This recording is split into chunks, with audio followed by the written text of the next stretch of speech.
बंदी छोड़ सतगुरु रामपाल जी परमेश्वर जी की जय हो। परमपिता परमात्मा, सारी सृष्टि के रचनहार, कुल मालिक, असंख्य ब्रह्मांडों के स्वामी, तीनों लोकों में प्रवेश करके सबका भरण पोषण करने वाले शब्द स्वरूपी राम, आदि पुरुष, आदि अनादि सतगुरु, जगत गुरु, संत शिरोमणि सतगुरु रामपाल जी परमेश्वर जी के चरण कमल में देश विदेश से हम सभी सत्सेवक भाई बहनों का कोटि कोटि दंडवत प्रणाम। और लाइव वीडियो देख रहे आप सभी भाई बहनों को दास की तरफ से प्यार भरा सत साहेब। भाई और बहनों, हमारे कुछ भगत भाई बहन लाइव जुड़ते हैं, तब तक हम परमेश्वर का मंगलाचरण करेंगे, मालिक की स्तुति करेंगे, उनकी वंदना करेंगे, क्योंकि 8 सितंबर 2022 को हम सभी सत्सेवक भाई बहनों के लिए खुशी का वो पर्व, वो त्योहार, वो फेस्टिवल, वो कुछ भी कह लीजिए आप उसको, वो सुनहरा अवसर आ रहा है, जिस अवसर के लिए हम सभी आत्मा युगों युगों से तरस रही थी, तड़प रही थी कि कब वो परमेश्वर हमें मिले, कब वो परमेश्वर इस पृथ्वी पे प्रकट हों, कब उस भगवान के पावन चरण कमल इस पृथ्वी पे टिकें, जो हमें अपना ज्ञान दे, अपने लोक की जानकारी दे। हम सोए हुए और अज्ञानता में भूले भटके हुए प्राणी जागें, हमारा वास्तविक पति कौन है, हमारा पिता कौन है, हमारा घर कहाँ है, इसकी जानकारी हमें कोई दे। तो पुण्यात्माओं, अनंत युगों के बाद में अब कहीं जाके 8 सितंबर 1951 को भारतवर्ष की पावन भूमि के भाग्य जागृत हुए हैं, जो परमेश्वर सशरीर मानव सदृश लीला करते हुए 8 सितंबर 1951 को गांव धनाना, जिला सोनीपत, हरियाणा, भारतवर्ष की भूमि पे प्रकट हुए हैं। और उससे भी बढ़कर परम सौभाग्य यदि कहा जाए तो विश्व में सबसे ज़्यादा सौभाग्यशाली आत्माएं भारत देश की हैं, और भारत देश में सबसे ज़्यादा सौभाग्यशाली आत्माएं हरियाणा प्रांत की हैं, और उससे भी ज़्यादा सौभाग्यशाली आत्मा वो हैं जिनको सन 1994 से लेके आज वर्तमान तक सतगुरु रामपाल जी भगवान की शरण प्राप्त हुई है।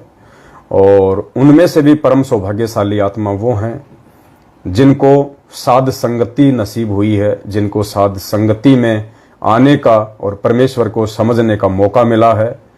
और उनमें से भी वो चंद हीरे मोती लाल परमात्मा के परम सौभाग्यशाली हैं जिन्होंने अपनी हृदय से, अपनी अंतरात्मा से, अपने दिलो दिमाग से, अपने ज्ञान विवेक से, अपनी समझ और बूझ से सतगुरु रामपाल जी को परमेश्वर के रूप में प्रकट हुआ समझ के अपने हृदय में शब्द रूप में समा लिया है, बैठा लिया है।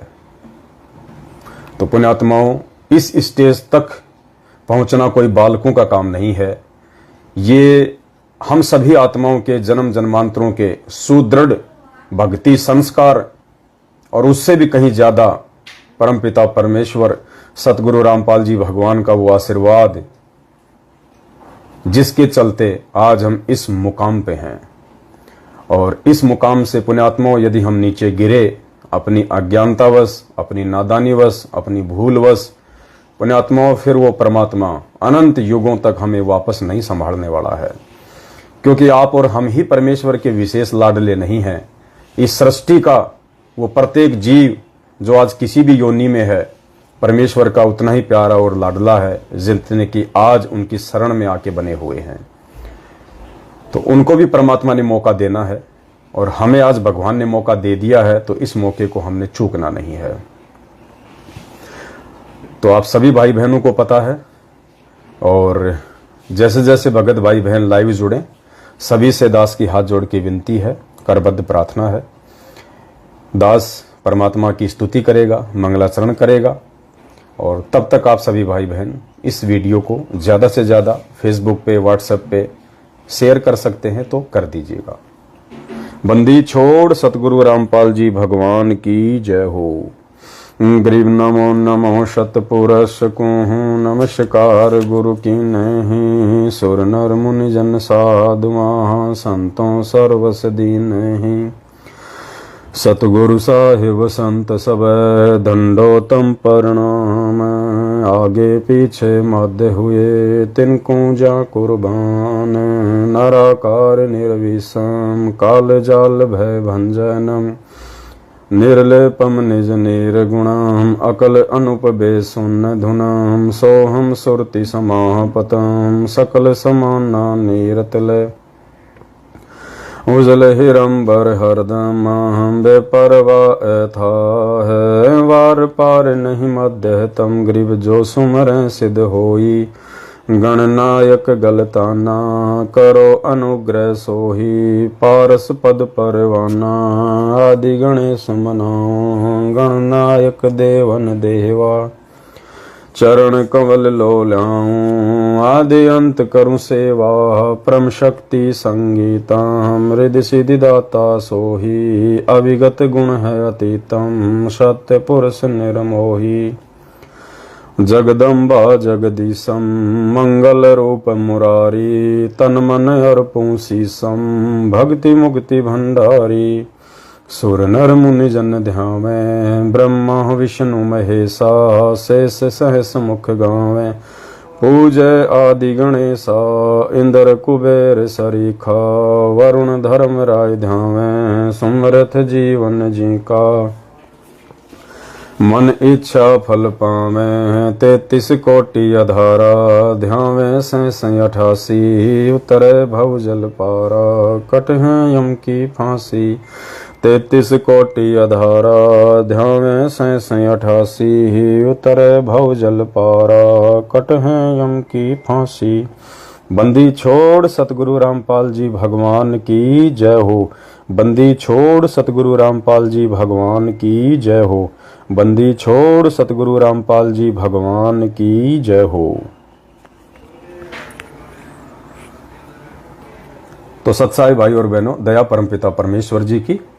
आगे हम लाइव वीडियो में बढ़े इससे पहले दास कुछ छोटी छोटी बातों को आपके सामने पेश करना चाहेगा, क्योंकि पुण्यात्माओं भक्ति मार्ग पे हम उसी समय आगे बढ़ सकते हैं, सफल हो सकते हैं, जब हमारे मन में किसी भी प्रकार का कोई भी डाउट, ना तो आध्यात्मिकता के प्रति, ना सतगुरु के प्रति, ना भक्तों के प्रति, किसी भी चीज के प्रति हमारा डाउट नहीं होना चाहिए। और परमेश्वर भी कहते हैं कि करम भरम भारी लगे संसा सूल बबूल। डाली पानो डोलते परसत नाही मूल। और मालिक कहते हैं संसा सूल बबूल है। शंका जो है वो कीकर के कांटे की तरह होती है, जब तक वो निकलेगी नहीं तब तक प्राणी आगे नहीं बढ़ सकता है। तो दया परमपिता परमेश्वर जी की पहले 8 सितंबर 2022 को सतगुरु प्रगट दिवस सात संगतियों के माध्यम से जगह जगह मनाने के विषय में हम चर्चा कर रहे थे जयपुर में कजोड़ भाई के साथ में। और कजोड़ भाई से डिस्कस हुआ तो उन्होंने भी यही कहा कि भाई हम जयपुर में अगर परमात्मा दया बख्शेंगे तो सात संगति रखेंगे। तो कुछ बातें दास ने उनके सामने रखी, फिर वो सहमत हो गए कि भाई हम मान लो जयपुर में सात संगति रख भी लेंगे, मैसेज भी डालेंगे, नहीं डालेंगे तो भी मालूम तो हो ही जाता है। और मैनेजमेंट अपनी उस पुरानी घटिया आदत के तहत बीच में टांग अड़ाएगा, पुलिस प्रशासन को लाके खड़ा कर देगा, व्यवधान डालेगा, सात संगति को रुकवा देगा, नहीं हो पाएगी। तो इससे अच्छा है कि सभी भाई बहन अपने अपने घर पे ही परमात्मा को भोग लगाएं। इससे परमात्मा और ज़्यादा प्रसन्न भी होंगे और भक्तों का भी विश्वास बढ़ेगा। और एक और जहाँ खाली एक जगह परमेश्वर को भोग लगे, परमात्मा की आरती हो, और एक जगह जगह परमात्मा को भोग लगे, वो शब्द ब्रह्मांड में जाएं, जगह जगह परमेश्वर की आरती हो, तो परमेश्वर उससे ज़्यादा प्रसन्न होंगे और पृथ्वी का जो माहौल है वो भी सतोगुणी बनेगा। तो कजोड़ भाई दास की बातों से सहमत हो गए थे और फिर हम सब ने ये डिसीजन लिया कि 8 सितंबर को सभी भाई बहनों को हम अपने अपने घर पे ही परमात्मा का प्रगट दिवस मनाने की जो है हम उनको सलाह देंगे। तो दया रही परमपिता परमेश्वर जी की और सभी भाई बहन अपने अपने घर पे ही परमात्मा का प्रगट दिवस मना रहे हैं। कुछ बातें हैं पुण्यात्माओं, ये अध्यात्म है। और अध्यात्म में आप मेरे सभी भगत भाई बहन एक चीज को गांठ बांध लेना, अगर आप फेल हो गए उस चीज में तो पुण्यात्माओं जिंदगी में हम कभी परमात्मा को प्राप्त नहीं कर पाएंगे। देखो, अध्यात्म है, ये जानकारी जो परमेश्वर ने आज आप और हम सभी आत्माओं को आके बताई है, आज से पहले किसी भी संत महात्मा मंडलेश्वर ने हमारे को ऐसी यथार्थ शास्त्र प्रमाणित जानकारी नहीं दी थी। तो आज जब ये जानकारी हमारे बीच में आएगी और जब हम इस जानकारी को प्राप्त करके सतगुरु का उपदेश प्राप्त करके उनके मार्ग पे बढ़ने का प्रयास करेंगे, तो काल भगवान भी हर प्रकार से टांग खींचने का पूरा प्रयास करेगा, तरह तरह की शंकाएं मन में पैदा कर देगा, आपस में भगत भाई बहनों के बीच में मतभेद पैदा कर देगा, छोटी छोटी बातों को लेकर मनमुटाव पैदा करेगा। आप ये ना समझिए कि ये मनमुटाव सामने वाला भगत जानबूझ के कर रहा, नहीं। हम सब एक परमेश्वर की आत्मा है, हम सभी अच्छी आत्मा है, इसीलिए तो भगवान ने हम सबको अपनी शरण में लिया। वरना आपके पड़ोसी को देखो, रिश्तेदारों को देखो, दुनिया वालों को देखो, जो दिन रात 12 महीने उल्टे काम करने में लगे हुए, गुरु जी का नाम तक सुनना पसंद नहीं करते।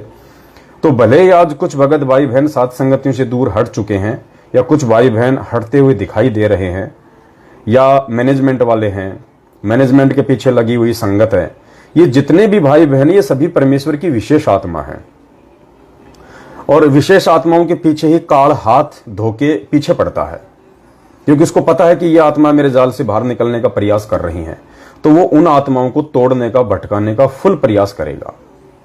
तो है सभी परमात्मा की विशेष आत्माएं, लेकिन जब कोई भी प्राणी काल प्रेरित हो जाता है तो उसके बाद उसको लगता है कि मैं जो बात बोल रहा हूं या मेरे मन में जो बातें आ रही हैं वो बिल्कुल सत्य हैं, और सामने वाला जो सत्य बात कह रहा है वो बातें भी उसको उल्टी नजर आएंगी। तो इसमें दोष उस आत्मा का नहीं है जो काल प्रेरणा के चलते अपनी विचारधारा को उल्टी बना चुका है। अब हमने क्या करना है ऐसी स्थिति में? अब ऐसी स्थिति में काल फिर उस आत्मा से उल्टे ही काम करवाएगा, आपको भड़काने वाले काम करवाएगा, आपको जोश दिलाने वाले काम कराएगा, आपके साथ में उल्टे सीधे विचारों के साथ में पेश आएगा। मतलब काल चाहेगा, क्योंकि काल स्वयं प्रकट नहीं होता। परमात्मा ने बताया कि ये काल का नियम है, ये स्वयं प्रकट नहीं होता है, ये दूसरी आत्माओं के माध्यम से अपना काम करवाता है। तो काल फिर उन आत्माओं को निमित्त बना के आपको भी उसी रंग में रंगने का प्रयास करेगा, धीरे धीरे धीरे धीरे, कि आपके भी विचार उसके जैसे हो जाए। क्योंकि परमात्मा कहते हैं ना, एक झूठ को अगर 100 बार सुन लिया जाए वो झूठ भी सच लगने लगती है। तो काल फिर यही काम करेगा, आपके सामने उन भाई बहनों के माध्यम से बार बार बार बार बार बार झूठ परोसेगा, और आपको ऐसा लगने लगेगा धीरे धीरे, यदि आपने उस व्यक्ति से अपना स्टैंड क्लियर नहीं किया तो, अगर आपने उस व्यक्ति से जो अब आपके विचारों से सहमत नहीं है, यदि आपने उससे दूरी नहीं बनाई, तो वो व्यक्ति काल जो प्रेरित है वो धीरे धीरे आपको अपने रंग में रंगेगा काल प्रेरणा से, और आपके ऊपर असर हो जाएगा। और राजस्थान के किशनगढ़ में जो हमारे रामदेव भाई थे, जो अब सात संगतियों से हट चुके हैं, और कल किसी भाई ने उनका फोटो भेजा था मुझे, वो सतलोक आश्रम मैनेजमेंट हरियाणा के किसी आश्रम में बैठे हुए हैं। वहां पे वो 8 सितंबर को गुरुजी का जन्मदिन मनाने के लिए गए हुए हैं। वो भी हमारे भाई हैं, परमात्मा की अच्छी आत्मा है, लेकिन वही काल प्रेरणा हम सब जानते हैं। तो ऐसी स्थिति में पुण्यात्माओं हमने सावधानी बरतनी है, उनके साथ में मनमुटाव नहीं करना, राग द्वेष नहीं करना, लड़ाई झगड़ा नहीं करना, वाद विवाद नहीं करना, और सबसे बड़ी बात, हमारे उन भाई बहनों के प्रति अपने मन में कोई राग द्वेष की भावना पैदा नहीं करना। देखो, हमें परमात्मा ने बताया 2 बातें होती हैं, एक होता है मतभेद और दूसरा होता है मनभेद। मतभेद हो सकता है, विचारों को लेके मतभेद हो सकता है, कोई बड़ी बात नहीं है, क्योंकि ये मार्ग बड़ा अटपटा है।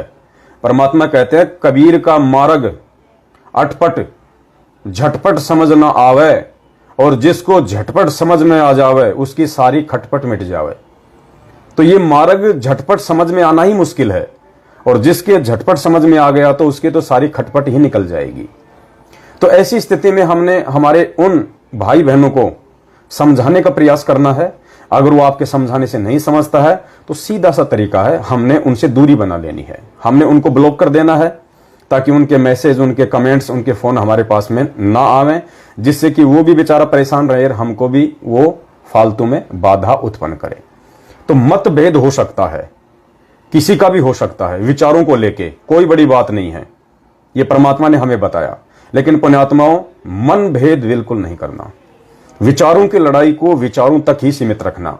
यदि विचारों की लड़ाई को यदि आप मन पे लेके आ गए, मन पे लाते ही, यानी मतभेद को जिस दिन आप जी मन भेद पे ले आओगे, उसी समय हमारे अंदर वो दूरी बननी शुरू हो जाएगी उस भगत के साथ में कि जिसकी हम कल्पना भी नहीं कर सकते। और भगत से जैसे आपकी दूरी बढ़ी तो समझिए परमात्मा से भी आपकी ऑटोमेटिक दूरी बढ़ेगी, ऑटोमेटिक।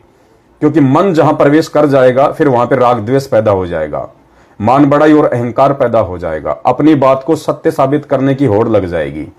और परमात्मा कहते हैं मान बढ़ाई से हैं दूर, आजिज के हरि सदा हजूर। और परमेश्वर कहते हैं आधीनी के पास है पूर्ण ब्रह्म दयाल। आधीनी यानी जो भगत आधीनी के साथ, प्यार प्रेम के साथ, सबको अपना भाई बहन समझते हुए जो भक्ति मार्ग पे आगे चलेगा। आप अपने विचार रखिए, आपको अधिकार है, आपको स्वतंत्रता है। भारत का संविधान भी हमें एक मौलिक अधिकार देता है विचारों की स्वतंत्रता को पेश करने का। और भक्ति मार्ग में तो कोई बाध्यता है ही नहीं, परमात्मा ने तो हमें सतलोक से ही स्वतंत्र रखा हुआ है। परमात्मा ने तो हमें सतलोक से ही अपने विचारों की स्वतंत्रता दी हुई है। अगर परमेश्वर हमें स्वतंत्रता ना देते तो पुण्यात्माओं, हम काल भगवान के साथ इस गंदे लोक में नहीं आते, क्योंकि हमने अपनी इच्छा से, अपनी सहमति से सतलोक से उस परमात्मा से दूरी बनाई है। और जब आत्मा अपनी इच्छा से, अपनी सहमति से परमात्मा से दूरी बना लेगी तो परमात्मा फिर उसको रोकता नहीं है, क्योंकि आत्मा पे परमात्मा ने कभी भी बाध्यता या बंदिश नहीं रखी है। और इसी स्वतंत्रता के नाजायज फायदा उठाने के चलते हम लोग सतलोक से नीचे गिरे। तो आज भी परमात्मा कोई बाध्यता, किसी भी प्रकार की जो कंडीशन आपके सामने नहीं रखेगा। परमेश्वर का सिर्फ एक ही काम है। परमात्मा ने हमें समझा दिया है कि बच्चों, मेरा काल भगवान के साथ में एक एग्रीमेंट हो रखा है, एक अनुबंध है। उस अनुबंध के तहत मैं केवल तुम्हें अपना मार्ग बताऊंगा, शिक्षा दूंगा, तुम्हें समझाऊंगा। बस उससे ज्यादा अगर तुम मेरी आंखों के सामने शराब पियोगे, मांस खाओगे, तो भी मैं तुम्हें कुछ नहीं कहूंगा। क्योंकि काल ने यही कहा था कि परमेश्वर आप नीचे जाओगे, उन आत्माओं को अपना ज्ञान समझाओगे, लेकिन परमात्मा मेरी एक विनती है, आप उन आत्माओं के साथ में जबरदस्ती ना करना। आप केवल अपना ज्ञान समझाना, शिक्षा देना, उपदेश देना, सतलोक की जानकारी देना, लेकिन जबरदस्ती किसी को मत लेके जाना। जो आपके ज्ञान को स्वीकार करे, जो आपके विचारों से सहमत हो, जो आपके मार्ग में प्यार प्रेम और आधीनी के साथ आगे बढ़ना चाहे, उसी को आप अपने लोक ले जाना। बाकी आत्माओं को आप मेरे हवाले छोड़ देना। तो परमेश्वर ने कहा कि ठीक है भाई, जो आत्मा प्यार प्रेम आधीनी और कंधे से कंधा मिला के आपस में सहयोग करते हुए यदि आगे मेरे मार्ग में नहीं बढ़ेगी तो वो आत्मा अंदर से निर्मल नहीं हो पाएगी, और जो अंदर से निर्मल नहीं होगा वो मेरे सतलोक जाने के काबिल भी नहीं है। तो परमेश्वर की एक ये बाध्यता है पुण्यात्माओं, ये मजबूरी है परमेश्वर की, उस समर्थ परमात्मा की असमर्थता है ये। इसके चलते परमात्मा आज जबरदस्ती नहीं करेगा। आज उस जेल में बैठे हुए परमात्मा से सतलोक आश्रम मैनेजमेंट हरियाणा जो भी आदेश पारित करवाना चाहेगा, परमात्मा सहर्ष आदेश देगा।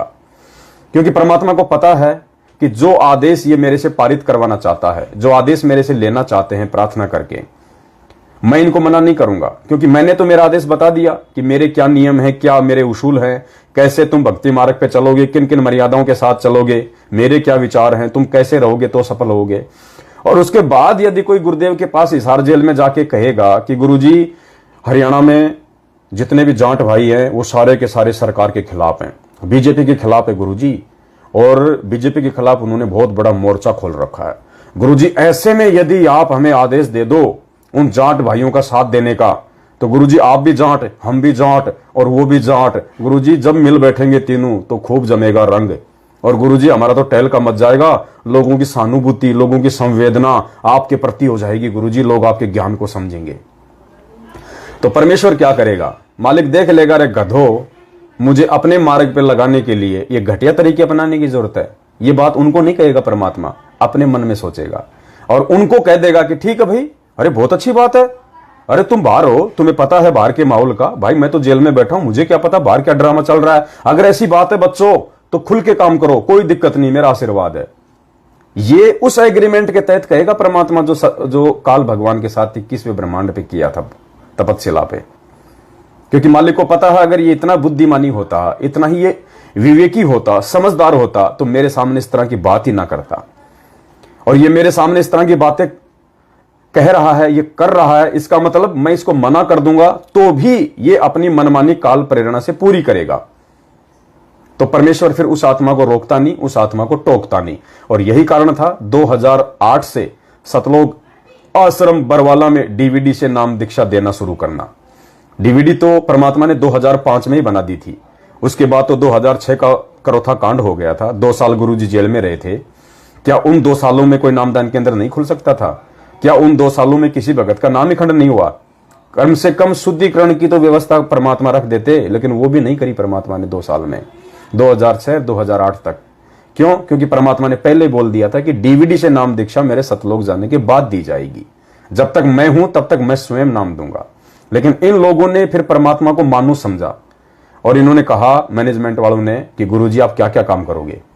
आप सत्संग करोगे, आशीर्वाद दोगे, शास्त्रों को पढ़ोगे, थोड़ा बहुत आपको आराम भी चाहिए, आपको इतना बुढ़ापा आ गया है, आपकी उम्र देखिए, आप बीमार हो जाओगे। क्योंकि मानुष मानते हैं गुरुजी को, और गुरु को जो मानुष मानेगा वो तो वैसी बात करेगा। तो परमेश्वर ने उनको कह दिया, क्योंकि परमात्मा ने उनकी परीक्षा भी लेनी थी, तो परमेश्वर ने कह दिया कि ठीक है भाई, बहुत अच्छी बात है बच्चों, ये बात तुमने मुझे पहले क्यों नहीं बताई? अरे बहुत अच्छी बात है, शुरू करो। और इन्होंने वो डीवीडी से नाम दीक्षा देने की प्रक्रिया 2009 में गुरु को मानुष मान के पूरी कर दी। तो पुण्यात्माओं, इस प्रकार से हमने इन चीजों को समझना है, अध्यात्म को समझना है। अब बहुत सारे भगत भाई बहन कह देते हैं कि भाई ये संगत में इतना चल रहा है सत्सेवकों का मैनेजमेंट का, सत्सेवकों का मैनेजमेंट का, क्योंकि खाली 2 ही ग्रुप है संगत में, तीसरा तो कोई ग्रुप है ही नहीं। वो तो छोटे मोटे, जैसे कहते हैं ना कि पेशाब करने के बाद में टपके गिरते हैं, वो टपके हैं। जैसे रामचंद्र जी हैं, संजय हो गया, एक आधे और हो गए कोई, उनके तो कोई वैल्यू नहीं है कोई किसी भी प्रकार की। केवल 2 ही मेन ग्रुप है संगत में, सत्सेवक और मैनेजमेंट।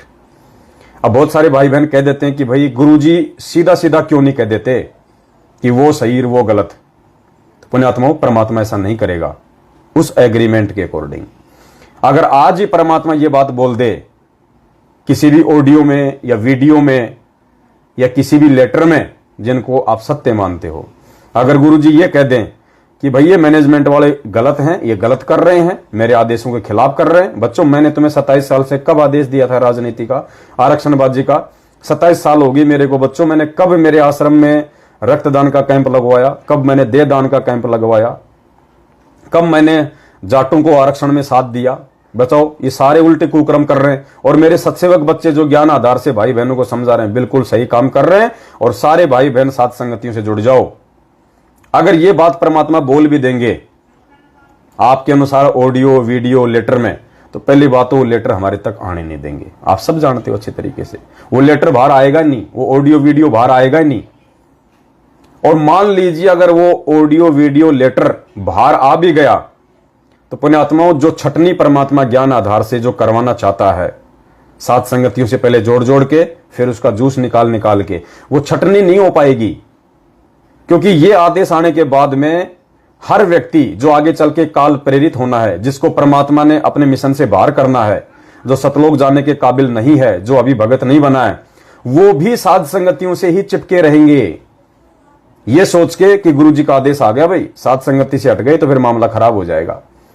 तो ये सोच के वो लोग साध संगति से जुड़े भी रहेंगे और उल्टे सीधे सारे कुकर्म और बकवाद भी करते रहेंगे और नाम धराएंगे सत्सेवक। जो हालत आज मैनेजमेंट की हो रही है इन ऑडियो वीडियो को देख के कि गुरुजी का आशीर्वाद तो मैनेजमेंट के साथ में है, गुरुजी कह रहे हैं मैनेजमेंट मेरा बनाया हुआ है। तो आज इस मैनेजमेंट में जितने कुकर्म हो रहे हैं वो कौन कर रहा है? उन्हीं के पीछे लगे हुए लोग। जितने भी कुकर्म है वो कौन कर रहा है? मैनेजमेंट वाले। फिर अकाल मौत कौन मर रहे हैं? मैनेजमेंट वाले। सबके घरों में लड़ाई झगड़े आपत्तियां दुख संकट तकलीफ किसके घरों में? मैनेजमेंट वालों के घरों में। क्यों? क्योंकि उन्होंने उन ऑडियो वीडियो को सत्य मान लिया, गुरुजी के वचन पे नहीं चले और मैनेजमेंट से वो जुड़े भी हुए हैं, साथ में सारे काम भी उल्टे कर रहे हैं, मर्यादा रख नहीं रहे हो, सारी रिश्तेदारियां निभा रहे हैं, सारी परंपराएं निभा रहे हैं, कुपात्रों को ज्योति पाठ और दान का पैसा दे रहे हैं। राजनीति का सीजन आ जाए तो राजनीति कर लेते हैं, आरक्षणबाजी का सीजन आ जाए तो आरक्षणबाजी में शामिल हो जाते हैं। तो ये सब कुकर्म करने के चलते और साथ में मैनेजमेंट से जुड़े रहने के चलते आज उनको कोई सुख नहीं है। हर प्रकार से वो परमात्मा से दूर हैं। तो भगवान ने तो साध संगतियों को अपने मिशन के लिए चुना है, और साध संगति से ही परमात्मा नेक आत्माओं की छटनी करेगा। तो इसलिए पुण्यात्माओं परमात्मा स्पष्ट रूप से नहीं कहेंगे, वरना छटनी नहीं हो पाएगी, पहचान नहीं हो पाएगी। मालिक को तो पता है, मालिक को तो पहचान है कि कौन सही है कौन गलत है, आगे तक कौन रुकेगा कौन बचेगा, कौन लंबी रेस का घोड़ा है। मालिक को तो पता है, क्योंकि परमेश्वर ही है जिसने हम सबकी वो टिकट बनाई है। ये परमेश्वर ही है जिसने हमारी वो टिकट अलॉट की है। और मालिक को पता है कि ये साध संगति जो है एक ट्रेन है, और किस आत्मा की टिकट कहां तक की है। तो मालिक को तो पता है कि जैसे जैसे जिसका स्टेशन आता चला जाएगा वो वहां पे नीचे उतरता चला जाएगा। तो परमेश्वर को तो मालूम है इन सब बातों का।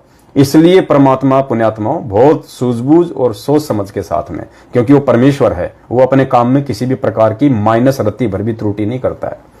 इसलिए परमात्मा ने ये स्पष्ट रूप से नहीं बोलना होता है। एक तो काल के एग्रीमेंट के अनुसार, दूसरा परमात्मा ने जो छटनी करनी होती है आत्माओं की उस आधार से। ना परमात्मा आने के बाद में गलत मैनेजमेंट को बताएगा, ना आने के बाद में सही सत्सेवकों को बताएगा। ना परमात्मा आने के बाद में गलत सत्सेवकों को बताएगा, ना सही मैनेजमेंट को बताएगा। ये निर्णय सिर्फ आप और हमने ही करना पड़ेगा उनके बाहर आने से पहले पहले। परमात्मा अपने ऊपर नहीं लेता कोई भी बात, लेकिन उनका विधान बना रखा मालिक ने, विधान के अनुसार सारे काम करता है कि राम किसी को मारे नहीं और मारे तो हत्यारा राम। यानी गुरुजी किसी को गलत बताएंगे नहीं, अगर गलत बताया तो गुरुजी गलत। राम किसी को मारे नहीं, मारे तो हत्यारा राम। अपने आप ही मर जाएंगे, अपने आप ही छट जाएंगे कर कर खोटे काम। तो परमेश्वर किसी का भी लेखा जोखा, किसी की बही खाता लेके आश्रम में नहीं बैठेगा कि इस तरफ मैनेजमेंट बैठ जाओ, इस तरफ सत्सेवक बैठ जाओ, कौन सही है कौन गलत है। अगर परमात्मा ने ऐसे ही बही खाता लेके दोनों पार्टियों को सामने बैठा के अगर छटनी करनी होती, पुण्यात्माओं 27 साल से भगवान ने रातों को 2-2 बजे तक जाके सत्संग करने की जरूरत नहीं थी। फिर ये सत्संग क्या करेंगे? छटनी कौन करेगा? सत्संग करेंगे, गुरुजी के विचार करेंगे, गुरुजी के वचन करेंगे। फिर उन विचारों से प्रभावित उस भगत के लक्षण, भगत के गुण, भगत के विचार, भगत की आधीनी, भगत का प्रेम, भगत की बुद्धि, भगत का विवेक, ये करेगा। तो इस बहम में कोई भाई बहन ना रहे। तो मेरा सभी भाई बहनों से विनती है, प्रार्थना है, विचारों तक ही अपनी लड़ाई को सीमित रखेंगे तो आप भक्ति मार्ग पे आप टिके रहेंगे। और विचार हो सकता है आगे चल के आपको समझ में आ जाए, हो सकता है हम गलत हैं, हो सकता है आप गलत हो। तो विचारों की लड़ाई को विचारों तक सीमित रखो, और विचारों की लड़ाई पे ये विचार करो कि हम जो कर रहे हैं वो सही है या सामने वाला जो कर रहा है वो सही है। और मान बढ़ाई का मार्ग नहीं है। यदि हम गलत हैं तो हम हाथ जोड़ लेंगे, आप गलत हो आप हाथ जोड़ लो मैनेजमेंट वालों। लेकिन इस लड़ाई को मन भेद पे मत लाना, मत भेद तक सीमित रखना। लेकिन मैनेजमेंट ने लड़ाई को मन भेद पे लाके खड़ा कर दिया, और मन भेद पे लाने के चलते काल इनके अंदर इतना समाहित हो गया, इन्होंने हमारे ऊपर लठ बरसाने में भी कोई कसर नहीं छोड़ी, जान से मारने में भी कोई कसर नहीं छोड़ी। ये सबूत है कि सतलोक आश्रम मैनेजमेंट हरियाणा पूर्णतया मन भेदी है, पूर्णतया काल प्रेरित है। लेकिन जो साथ संगत से हमारे भाई बहन जो अपने विचारों को थोड़ा साइड में लेके जा रहे हैं, जो हमारे से इत्तेफाक नहीं रखते हैं, तो उन मेरे सभी भाई बहनों से मेरी विनती है, मेरी प्रार्थना है, आप थोड़ा सा विचार कीजिए। हम सभी एक ही परमात्मा के बच्चे हैं, अंत में मिलना सबको एक ही जगह पे है। तो इतनी अपने मन में जगह जरूर रखना कि कल को आपस में मिलें तो सच्चाई बोलने के लायक रहें, सच्चाई बोलने के हम काबिल रहें। ऐसा नहीं कि आज मैनेजमेंट वाले जो गालियां बरसा रहे हैं, जो लठ बरसा रहे हैं, झूठी निंदा चुगली कर रहे हैं, कल को जब ये मिलेंगे आमने सामने, जब नीर खीर का निवेरा हो जाएगा, ये आंखों से आंखें मिला के सच्चाई बोलने के काबिल भी नहीं रहेंगे कि हमने तो इन आत्माओं पे इतने जुल्म कर रखे हैं बेइंतहा, हमारा हिसाब क्या होगा। तो पुण्यात्माओं, विचारों की लड़ाई को विचारों तक सीमित रखें। अगर आप किसी के विचारों से सहमत नहीं है, आप अपनी बात को रखिए। फिर भी यदि कोई आपकी बात नहीं मानता है तो फिर आपकी जिम्मेदारी बनती है आप बैठ के अपनी भक्ति कीजिएगा। आपका मकसद कोई फिर इस पवनदास के पीछे लगना नहीं है, आपका मकसद फिर बाल की खाल निकालना नहीं है। आपका मेन मकसद क्या है? भक्ति करना, परमात्मा को प्रसन्न करना। और परमात्मा प्रसन्न होंगे भक्ति से, मर्यादाओं से, नेक आचरण से।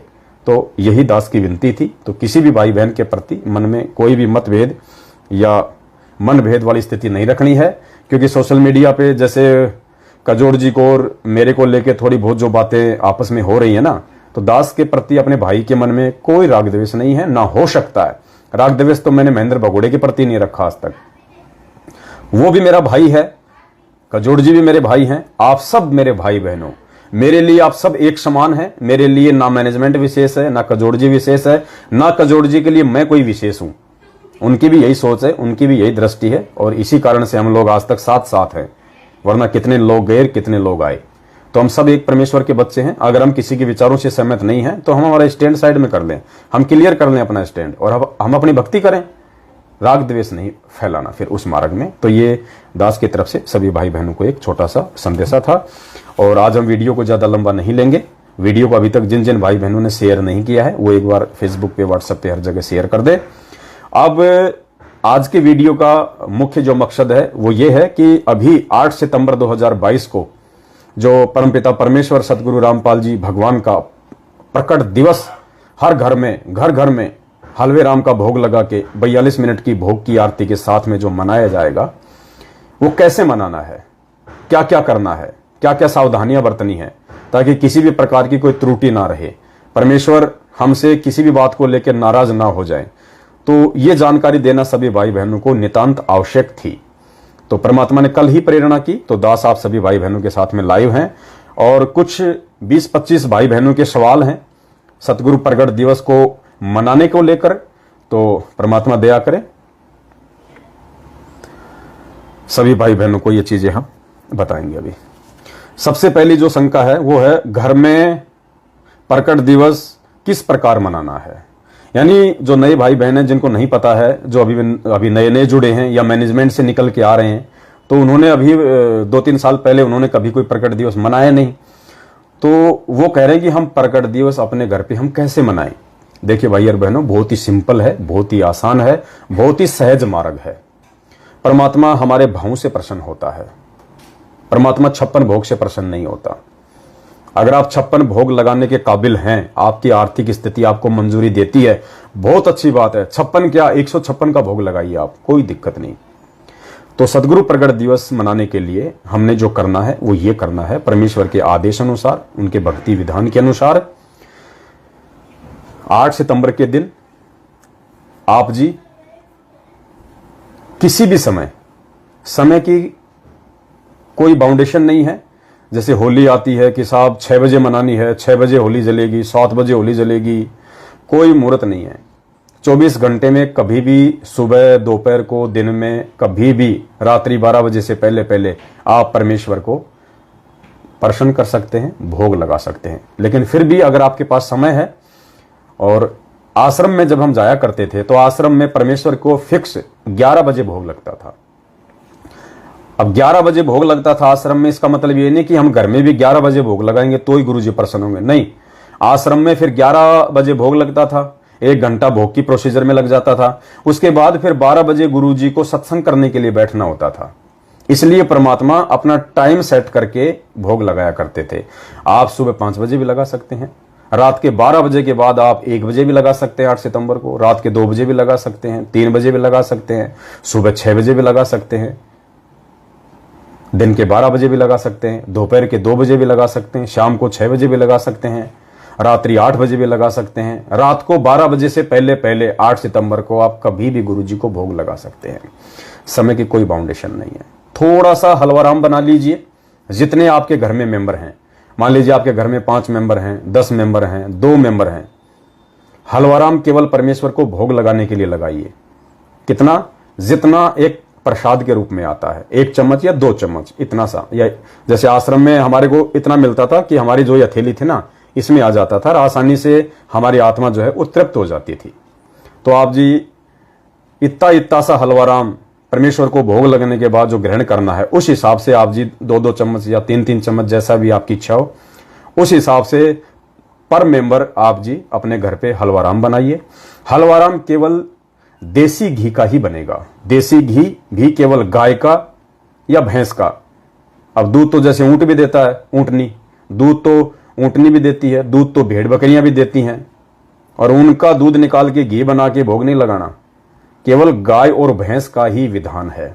वैसे तो विधान तो मेन गाय का है, क्योंकि गाय को जो है मतलब सुरधेनु कहा जाता है। मैन विधान तो परमात्मा को भोग लगाने का केवल गाय का है, लेकिन आज गाय रही नहीं। काल भगवान को पता था कि धरती पे परमात्मा आएगा, उस जानवर को या तो वो मरवा दे रहा है ज्यादा से ज्यादा, या उस जानवर की उसने ऐसी दुर्गति करवा दी, लोग अपने घर पे उसको रखना पसंद नहीं करते कि गाय थोड़ा सा दूध देती है, थोड़ा सा घी निकलता है, खाती पूरा है। तो इस चक्कर में लोगों ने गाय को रखना ही बंद कर दिया। वरना पुण्यात्माओं, गाय पूरे विश्व का एकमात्र ऐसा प्राणी है, 84 लाख योनियों में। इंसान भी नहीं है, इंसान तो केवल भक्ति करके अपना मोक्ष करवा सकता है। हम भी 84 लाख योनियों में है, कोई बाहर नहीं है, लेकिन इन सभी 84 लाख योनियों में इंक्लूड इंसान, गाय ही एकमात्र ऐसा जानवर है, ऐसा प्राणी है जो ऑक्सीजन लेता है और ऑक्सीजन ही छोड़ता है। गाय ऑक्सीजन ही लेती है और ऑक्सीजन ही छोड़ती है। गाय कभी भी कार्बन डाइऑक्साइड गैस नहीं छोड़ती, वो ऑक्सीजन ही लेती है और ऑक्सीजन ही छोड़ती है। ये पूरे विश्व में, पूरी सृष्टि में 84 लाख योनियों में गाय ही एकमात्र ऐसा जानवर है। इसीलिए तो गाय का जो पेशाब है वो भी औषधि के रूप में काम लिया जाता है। गाय के गोबर से अगर खाना बनाया जाए तो पुण्यात्मा उससे जो है कार्बन डाइऑक्साइड गैस इतनी नहीं बनती है। इसलिए गाय को जो है मतलब माता का दर्जा दिया गया है, माता का, सुरधेनु। वरना भैंस को नहीं दिया माता का दर्जा, शेर को नहीं दिया बाप का दर्जा, माता का दर्जा गाय को दिया गया है, क्योंकि गाय एकमात्र विश्व में ऐसा प्राणी है। तो अब गायों की अधिकता रही नहीं, तो परमेश्वर ने एक ऑप्शन दे दिया भैंस, क्योंकि भैंस को भी इंसान अपने घर पे पालता है, अच्छा खाना खिलाता है। भैंस भी एक शाकाहारी है, इसलिए परमात्मा ने दूसरा नंबर रखा भैंस का। तो घी केवल गाय और भैंस का होना चाहिए। अब ये जरूरी नहीं कि साहब गाय और भैंस वाला घी लेके आए जो गांव में निकलता है, क्योंकि हर आदमी दूध बेचता है, सबको आजकल अपने स्वार्थ की पड़ी है। तो अब क्या हो गया, बड़ी बड़ी जो डेयरी कंपनी है उन्होंने घी बनाना शुरू कर दिया, 1-1 लीटर का, 2-2 लीटर में, और 1 लीटर का रेट रख दिया 500 रुपए, 600 रुपए, 700 रुपए। तो किसी भी डेयरी पे यदि आपने घी लेके आना है तो आपने देसी घी का नाम लेके लाना है कि भाई साहब मुझे देसी घी चाहिए 1 लीटर। तो जो देसी घी होगा वो कम से कम 500 रुपए लीटर से कम नहीं देगा, उससे ऊपर ही आएगा, 700, 800, 900। तो 500 रुपए के आसपास जो घी आपको डेयरी पे मिले उसको बोल देना भाई साहब डालडा नहीं चाहिए मेरे को, दूसरा किसी प्रकार का घी नहीं चाहिए, गाय या भैंस का घी चाहिए मेरे को। तो वो आपको किसी भी डेयरी पे मिल जाएगा। अगर आपके पास में गाय या भैंस का जो शुद्ध घी आता है जो गांव में मिलता है, अगर वो उपलब्ध नहीं है तो आप जी डेयरी से गाय या भैंस का देसी घी नाम करके 1 लीटर 2 लीटर लेके आ सकते हैं। उसमें आप अपनी ज्योत भी जलाइए और उसमें आप परमेश्वर को हलवा राम बना के, और 8 सितंबर के दिन हलवा राम आपने बनाया, आपने अपनी रसोई में हलवा राम बना के और आपने एक थाली में रख दिया, एक थाली ली, उस थाली में आपने कटोरी ले ली, कटोरी में आपने हलवा राम रख दिया, साथ में आपने एक जलराम का एक गिलास ले लिया, जलराम का वो गिलास रख दिया, और उस कटोरी को, जलराम को थाली समेत आपने किसी भी साफ कपड़े से उसको ढक के रख देना है। कपड़ा चाहे लाल हो, पीला हो, हरा हो, सतरंगी हो, कोई महत्व नहीं रखता, कपड़ा साफ सुथरा होना चाहिए। उस कपड़े से आपने रसोई में थाली को, हलवे राम को, जलराम को ढक देना है। और यदि आप नए बर्तनों में हलवा राम बनाएं तो बहुत अच्छी बात है। अगर अभी तक आप केवल हलवा राम बनाने के लिए स्पेशल बर्तन नहीं लेके आए हैं, एक तो जैसे हम लोग कढ़ाई में सब्जी बनाते हैं, थाली में खाते हैं, उसी चम्मच से खाते हैं, और एक होता है कि परमात्मा का हलवा राम बनाने के लिए स्पेशल छोटी सी कढ़ाई ले आओ, एक थाल ले आओ, एक चम्मच ले आओ, एक कटोरी, एक गिलास स्पेशल ले आओ। उनमें केवल उसी कढ़ाई में गुरुजी को हमने हलवा राम बनाना है और उन्हीं बर्तनों में रख के हमने भोग लगाना है। और जब भोग की आरती समाप्त हो जाए उसके बाद हमने वो हलवा राम, वो जलराम किसी दूसरे पात्र में निकाल के फिर हमने दूसरों को डालना है, और उन पात्रों को धो के वापस अन्य बर्तनों से दूर रखें, स्पेशल रखें परमात्मा के। अगर किसी भाई बहन की ऐसी क्षमता नहीं है, आर्थिक स्थिति कमजोर है, तो जो बर्तन आप अपने घर में काम लेते हैं उनको अच्छे से साफ करके फिर आप परमात्मा का हलवा राम बनाएं, फिर आप परमात्मा को भोग लगाएं। उसके बाद रसोई में आप खड़े हैं, आपके जितने भी मेंबर हैं परिवार के, जो उपदेशी हैं या अनुपदेशी हैं, अनुपदेशी भी भोग की आरती में शामिल हो सकता है, उपदेशी को तो भोग लगाना ही लगाना है। सभी भाई बहन, अगर आप पढ़े लिखे हैं तो बहुत अच्छी बात है, आपके पास में भक्ति बोध होगी, सभी भाई बहनों के पास में। भक्ति बोध में भोग लगाने की विधि लिखी हुई है। संध्या आरती के बाद में अंदेव की आरती है, अंदेव की आरती के बाद में लिखा है भोग लगाने की विधि। मोकू कहां ढूंढे रे बंदे मैं तो तेरे पास में। और लास्ट में जब हम जाएंगे तो वहां एक शब्द आएगा लास्ट में, आज लग्या साहिब को भोग दीन के टुकड़े पाने का। वहां तक भोग की आरती है कंप्लीट। मैनेजमेंट वालों ने जो भक्तिबोध पुस्तक छपवा रखी है उसमें भोग की आरती बीच बीच में नहीं है। हम सत्सेवकों ने जो भोग की ये जो भक्तिबोध जो छपवाई है इसमें लगातार हमने, जैसे परमात्मा वीडियो में बोलते हैं जो भोग की आरती है जैसे जैसे बोलनी उसी हिसाब से हमने पूरी भोग की आरती को अच्छे से छपवा रखा है। आपको पेज वगैरह चेंज करने की जरूरत नहीं है, आप लगातार भोग की आरती भक्तिबोध से कर सकते हैं। तो जो भाई बहन जो पढ़े लिखे हैं उन्होंने भक्तिबोध हाथ में लेके भोग की आरती करनी है पूरी। सबसे पहले आप अपनी रसोई में परमात्मा का भोग तैयार कर लेंगे, कपड़े से ढक देंगे। सबसे पहले सभी भाई बहन वहां पे खड़े होकर मंगलाचरण करेंगे। मंगलाचरण के बाद में जो एक शब्द है आया है बंजारा केशव आया है, उस शब्द को गाते हुए भोग प्रसाद को वहां से उठा के धीरे धीरे जहां आपने परमात्मा का दरबार लगा रखा है वहां पे लाके आपने परमात्मा के दरबार के सामने भोग प्रसाद को रख देना है। केशव बंजारे वाला शब्द पूरा होने के बाद में फिर आपने भक्ति बोध में जहां से स्टार्ट है, मोकू कहां ढूंढे रे बंदे मैं तो तेरे पास में, वहां से आप जी सभी भाई बहन भक्तिबोध हाथ में लेके, या जिसको याद है तो बहुत अच्छी बात है, नहीं तो भक्तिबोध लेके आपने परमात्मा को भोग की आरती करनी है। और जो भाई बहन जो खड़े होने में सक्षम नहीं है, मान लीजिए कोई भाई बहन कोई बीमार है, कोई ज्यादा कोई बुजुर्ग है, कोई माता बहनें जो हैं वो गर्भ से हैं, पेट में बच्चा है, तो ऐसी माता बहनें खड़ी रहना चाहें तो उनकी इच्छा है जब तक वो खड़ी रह सके खड़ी रहिए, वरना वो नीचे बैठ के आरती कर लें। चेयर पे भी बैठ सकती हैं, खाट पे भी बैठ सकते हैं। कोई ऐसा कोई बीमारी की हालत में है कि जिससे खाट से उठा नहीं जाता, वो सूता सूता भी आरती कर सकता है। क्योंकि पुण्यात्माओं, साधु भूखा भाव का धन का भूखा नहीं, परमात्मा आपके भाव देखेगा। यदि आप सक्षम हैं तो आपने विधि विधान से काम करना है, फिर गफलत नहीं चलेगी। आप सही हैं फिर भी आप लेट गए बैठ गए ऐसे कर रहे हैं, वो नहीं चलेगा। विशेष परिस्थितियों में छूट है, विशेष परिस्थितियों में, लेकिन ध्यान सुरती परमात्मा की वाणी पे होनी चाहिए। आप अगर बीमार हैं, नीचे बैठे हैं, लेटे हुए हैं, तो भी आपका ध्यान आपकी सुरती उस आरती में होनी चाहिए। आपका मन, आपका लगाव परमात्मा में होना चाहिए। और जो भाई बहन पढ़े लिखे नहीं है और उनके घर में भी कोई और भगत नहीं है, अब वो कैसे करेंगे आरती परमात्मा की? तो वो आत्माएं सतगुरुदेव जी ने जो आरती जो गाई हुई है 42 मिनट की भोग की आरती, आप यूट्यूब पे जाएंगे, यूट्यूब पे हिंदी या अंग्रेजी में लिखेंगे भोग की आरती संत रामपाल जी महाराज, तो एक 40 या 42 मिनट की आरती आ जाएगी, सेम टू सेम वही, मोकू कहां ढूंढे रे बंदे मैं तो तेरे पास में, वहां से स्टार्ट है। उससे पहले मंगलाचरण आपने स्वयं करना पड़ेगा, केशव बंजारा का शब्द आपने गाना पड़ेगा, और फिर परमात्मा का जो वीडियो है वो वीडियो से आप जी परमात्मा की भोग की आरती कर सकते हैं विशेष परिस्थितियों में। क्योंकि ये वीडियो से चाहे भोग की आरती हो चाहे तीनों समय की आरती हो, ये परमात्मा ने विशेष परिस्थितियों के लिए बनाई है। तो जो अनपढ़ भाई बहन है वो इस प्रकार से परमात्मा की भोग की आरती वो कर सकते हैं। और कुछ भाई बहनों की जो शंकाएं हैं फिर दास लेता है आगे। नंबर 2, गुरुजी को भोग लगाने का सही समय क्या है? तो दास ने आप सभी भाई बहनों को बता दिया है। भोग आप अपनी इच्छा के अनुसार लगा सकते हैं, कोई समय फिक्स नहीं है। मान लीजिए कोई किसी की नाइट की कोई ड्यूटी है बेचारे की, वो सुबह 10 बजे छूटेगा, तो बताओ वो कहां से 5 बजे भोग लगाएगा? वो आराम से नहा धो के आके मालिक को भोग लगाओ।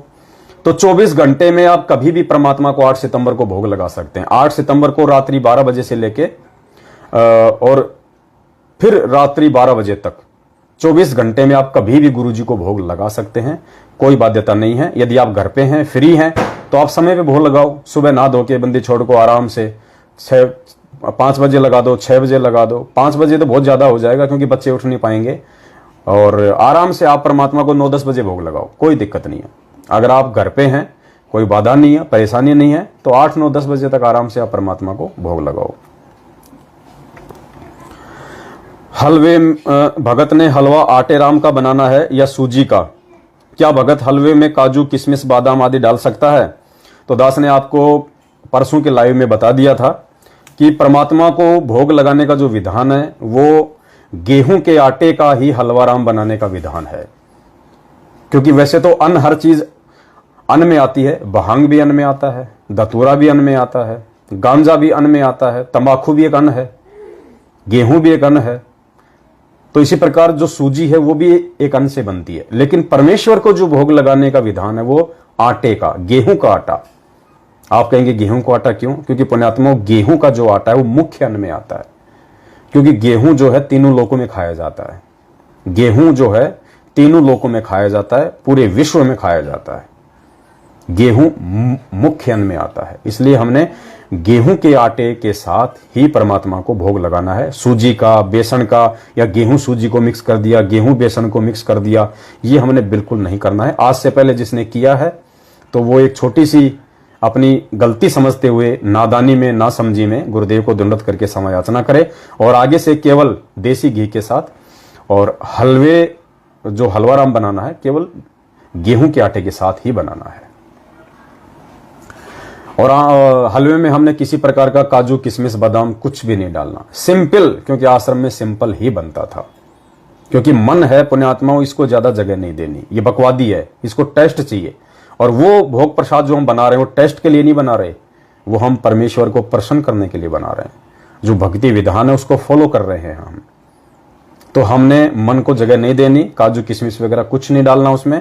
सिंपल गेहूं का आटा, देसी घी, चीनी या मिश्री जो भी आप यूज करना चाहें, जो भी उपलब्ध है आपके पास में, और जो भी उसमें पानी वगैरह डलता है, जो बनाने की जो भी प्रोसीजर है, केवल उस हिसाब से आपने हलवा राम को बनाना है। क्या भोग प्रसाद को आरती करते समय कपड़े से ढकना जरूरी है? बिल्कुल जरूरी है। क्यों जरूरी है? इसलिए जरूरी है कि उसमें कोई मिट्टी, धूल वगैरह, कोई मक्खी मच्छर वगैरह ना बैठे। और ऐसा कोई रीजन नहीं है ढकने का, केवल इसीलिए कि साफ सफाई रहे, मक्खी मच्छर वगैरह ना बैठे और एक शुद्धता के साथ में परमात्मा को भोग लगे। और लास्ट में जब है परमात्मा का जब शब्द गाएंगे भोग की आरती का लास्ट में, आज लग्या साहिब को भोग दीन के टुकड़े पानी का, कोई जगह पुरबला भाग, तो उस समय हमने वो कपड़ा जो है उसको वहां से हटा देना है।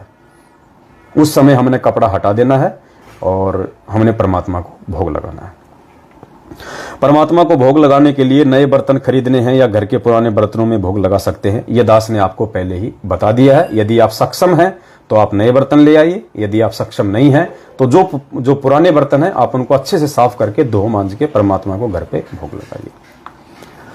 क्या हलवाराम के साथ किसी अन्य वस्तु, रोटी, सब्जी आदि का भोग लगा सकते हैं? बिल्कुल लगा सकते हैं भगत जी। हलवाराम के साथ में आप जी खीरराम बना लीजिए। खीरराम परमेश्वर को बहुत पसंद है, क्योंकि जब भी 3 दिन का समागम होता था आश्रम में तो तीसरे दिन परमात्मा का जो भोग पड़ता था उसमें परमात्मा खीर बनवाते थे संडे को। खीर परमेश्वर को बहुत पसंद है। तो आप, और खीर में पुण्यात्माओं कुछ नहीं डालना, वो शामक वगैरह और ये काजू, किशमिश, बादाम, इलायची, फिलायची, पुण्यात्माओं कुछ नहीं डालना, सिर्फ दूध, चावल और मीठा, बिल्कुल सिंपल जो आश्रम में बनती थी। आप सब्जी राम बनाइए, हलवा राम बनाइए, रोटी राम बनाइए, चाहे पूड़ी राम बनाइए, आप जो मर्जी बनाइए अपने घर में, जो शुद्ध है। बाहर की मिठाई लाके हमने परमात्मा को भोग बिल्कुल नहीं लगानी, ये गलती बिल्कुल मत कर देना। चाहे मार्केट में कितनी अच्छी दुकान क्यों ना हो, कितना शुद्ध देसी घी की क्यों ना बनाता हो, बिल्कुल कोई मिठाई आपने नहीं लानी है। यदि आप अपने घर पे मिठाई से परमात्मा को भोग लगाना चाहते हैं, आपकी इच्छा है, आप सक्षम हैं, आप अपने घर पे बनाइए मिठाई शुद्धता के साथ। कोई भी आप मिठाई बनाइए, केवल भोग के लिए, भंडारे के लिए मिठाई यूज नहीं करना बिल्कुल भी। ये परंपरा बन जाएगी, परमात्मा नाराज होंगे, फिर ध्यान रखना। भंडारे में साग, सब्जी, रोटी, हलवा राम और खीर राम, या जैसे दाल या चावल, केवल परमेश्वर को थोड़ा भोग लगाने के लिए आप अपने घर पे कुछ भी मिठाई वगैरह आप जी जो है वो बना सकते हैं। फिर वो प्रसाद के रूप में आप भक्तों को दे सकते हैं। और जो भंडारा बनेगा स्पेशली ध्यान रखना, देसी घी का ही बनना चाहिए। सब्जी भी, रोटी भी, सब देसी घी की, देसी घी से ही रोटी चुपड़ी होनी चाहिए। नहीं है तो कोई दिक्कत नहीं। सब्जी बना रहे हो तो तेल में सब्जी बनाई हुई, रिफाइंड में सब्जी बनाई हुई, डालडा में सब्जी बनाई हुई, ये पुण्यात्माओं परमात्मा को भोग नहीं लगेगा। सिर्फ देसी घी के भंडारे का ही भोग लगेगा परमात्मा को। हाँ, तेल में बनाई हुई सब्जी आप जी अन्न देव की आरती कर सकते हैं। जो रोजाना हम अपने घर पे भंडारा बनाते हैं ना, तेल की सब्जी बनाते हैं रिफाइंड की, तो वो सब्जी को हमने परमात्मा को भोग नहीं लगाना, भोग की आरती में नहीं रखना। हम अन्न देव की आरती कर सकते हैं, जो थाली में रख के करते हैं ना, एक छोटा सा टुकड़ा तोड़ के, आरती अन्न देव तुम्हारी जैसे काया पले हमारी, ये वाला। तो अन्न देव की आरती रिफाइंड में बने हुए भोजन के साथ में हम कर सकते हैं, लेकिन देसी घी का भंडारा बनेगा तो ही गुरुदेव को भोग लगेगा। परमात्मा को हमने रिफाइंड का या डालडा का भोग नहीं लगाना। रिफाइंड तो हमने, डालडा तो हमने वैसे भी नहीं खाना, किसी भी भाई ने खाना ही नहीं है, परमात्मा का आदेश है। डालडे में ये लोग क्या करते हैं, जानवरों की चर्बी मिक्स कर देते हैं उसके अंदर चिपचिपा बनाने के लिए, उसको चिकना बनाने के लिए, चिकनाई के लिए। तो डालडा तो हमने ना अपने घर पे खाने के लिए यूज करना है, ना बाहर की कोई चीज हमने डालडा में बनी हुई खानी है, बिल्कुल भी। तो आप अगर हलवेराम के साथ में भंडारे का भी भोग लगाना चाहते हैं तो बहुत अच्छी बात है। भंडारा बनाओ परमात्मा का, बढ़िया भंडारा बनाओ, शुद्ध विचारों के साथ, शुद्ध खाने के साथ, शुद्ध सामग्री के साथ, देसी घी का।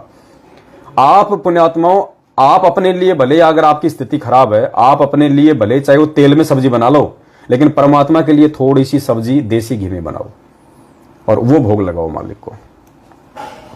भोग लगाने के बाद भोग प्रसाद को भंडारे के साथ मिक्स कर सकते हैं या अलग से भक्तों को देना है। देखो पुण्यात्माओं, कई बार क्या होता है कि भंडारा ज्यादा बन जाता है सात संगति सत्संग में, और हम जो गुरु जी को भोग लगा रहे हैं, भोग लगाने के बाद हम वो सारा भंडारे में मिक्स कर देते हैं, और भंडारा यदि बच गया तो फिर हम क्या करेंगे, उसको क्या करेंगे बताओ? क्या ऑप्शन आपके पास में?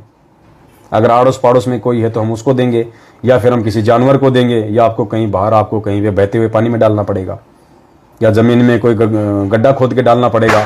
वैसे भंडारा आप जी फेंक नहीं सकते। तो इसलिए दास की विनती है, भोग प्रसाद जो लगाया है आपने गुरु जी को, उसको आप जी अलग रखें, भंडारे को आप जी अलग रखें, क्योंकि वो भी भंडारे में से ही निकाला हुआ है, दोनों एक ही चीज है। लेकिन स्पेशली जो गुरु जी को भोग लग जाता है उसको आप जी भंडारे में बिल्कुल भी मिक्स ना करें, और जो भोग आपने गुरु जी को लगाया है उसको आपस में मिक्स कर लें। हलवे राम को मिक्स ना करें भंडारे के साथ। जो गुरु जी को आप भंडारे का हलवा राम का भोग लगाओगे ना, तो हलवा राम तो सबको आपने थोड़ा थोड़ा वैसे ही देना है।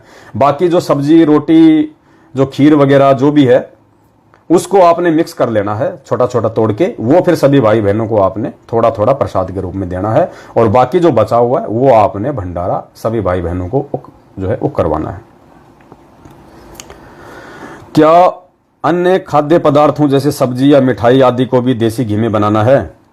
देखो, गुरुजी को जो भोग लगेगा वो तो सब देसी घी में ही बनेगा, उसमें तो डालडा या तेल या रिफाइंड बिल्कुल भी मिक्स नहीं होगा। जो भगत भाई बहन पढ़े लिखे नहीं है वो भोग की आरती कैसे करें, तो दास ने आपको बता दिया है। ऐसी विशेष परिस्थिति के लिए ही परमात्मा ने वो भोग का वीडियो बनाया है। ऐसी विशेष परिस्थिति में माता बहनें, भाई बुजुर्ग, परमात्मा का ऑडियो वीडियो में टीवी में वो 42 मिनट की भोग की आरती लगा लें। लेकिन जो पढ़े लिखे हैं, जो पढ़ना जानते हैं, जिनके पास में भक्ति बोध है, वो भूल के भी गुरु जी का ऑडियो वीडियो ना चलाएं। बिल्कुल भी ये गलती मत कर देना, आपने स्वयं ही करनी है फिर वो आरती। क्या गुरुदेव को लगाया गया भोग प्रसाद घर के अनुपदेशी सदस्यों को भी दे सकते हैं? क्या आसपास के पड़ोसी अनुपदेशी लोगों को भी घर बुलाकर भोग प्रसाद दे सकते हैं? देखिए, भोग की आरती में कोई भी व्यक्ति शामिल हो सकता है, चाहे वो उपदेशी हो चाहे अनुपदेशी हो। हाँ, यदि कोई अनुपदेशी है और उसने यदि कोई गुटखा वगैरह खा रखा है, शराब वगैरह पी हुई है, या मांस वगैरह खा रखा है अभी अभी, तो ऐसी आत्माओं से हाथ जोड़ लेना, उनको भोग की आरती में शामिल नहीं करना। वो दूर बैठ के सुने, वो एक बात अलग है। आपका घर का मेंबर है, घर से बाहर नहीं निकल रहा, इसमें आपको कोई दोष नहीं है। कबीरा तेरी झोपड़ी गलकटियन के पास, जो करेगा सो भरेगा, तू क्यों भया उदयास। लेकिन जानबूझ के आपने ऐसे लोगों को बिल्कुल भी भोग की आरती में नहीं बुलाना है, नहीं बैठाना है। और भोग लगने के बाद में आप उन व्यक्तियों को भंडारा करवा सकते हैं, आप उनको भंडारा करवा सकते हैं, और आप उनको जो परमात्मा का भोग प्रसाद है, वो भोग प्रसाद आप उनको पुण्यात्मा उस समय देना जब उनका नशा उतर जाए, जब वो अपने होश में आ जाए ना, उस समय, चाहे शाम को या अगले दिन, उस समय आप उनको भोग का प्रसाद अपने घर वालों को दे देना, जो शराब पीता है, मांस खाता है, जिसने कोई गुटखा वगैरह जो भी है। और जो व्यक्ति आपके परिवार में है वो मांस भी खाता है, बीड़ी भी पीता है, गुटखा भी खाता है, शराब भी पीता है, भांग भी खाता है, सारे उल्टे काम करता है, और वो यदि भोग की आरती में शामिल होना चाहता है, और उस समय यदि उस व्यक्ति ने ना तो कोई गुटखा खा रखा है, ना बीड़ी पी रखी है, ना उसने कोई शराब पी रखी है, ना कोई मांस खाया है, तो वो व्यक्ति हाथ पैर धोके या नहाके जैसा भी है वो परमात्मा की आरती में शामिल हो सकता है। लेकिन ऐसे व्यक्तियों से आपने भोग प्रसाद को बनवाने में कोई सहयोग नहीं लेना है। बीड़ी, गुटखा, शराब, मांस, तमाकू, भांग, दतूरा, मीट माट खाने वाला आदमी और अनुपदेशी, वो चाहे कितना अच्छा क्यों ना हो, अगर वो अनुपदेशी है तो आपने भोग प्रसाद और भंडारे में उससे किसी भी प्रकार का सहयोग नहीं लेना है।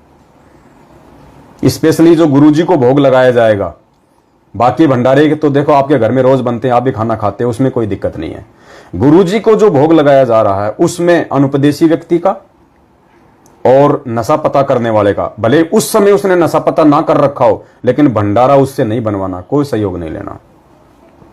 ठीक है, वो आपको मार्केट से सामान लाके दे सकता है, लेकिन जो बनाने का जो काम होता है वो माता बहनों ने या भाइयों ने स्वयं ही बनाना है।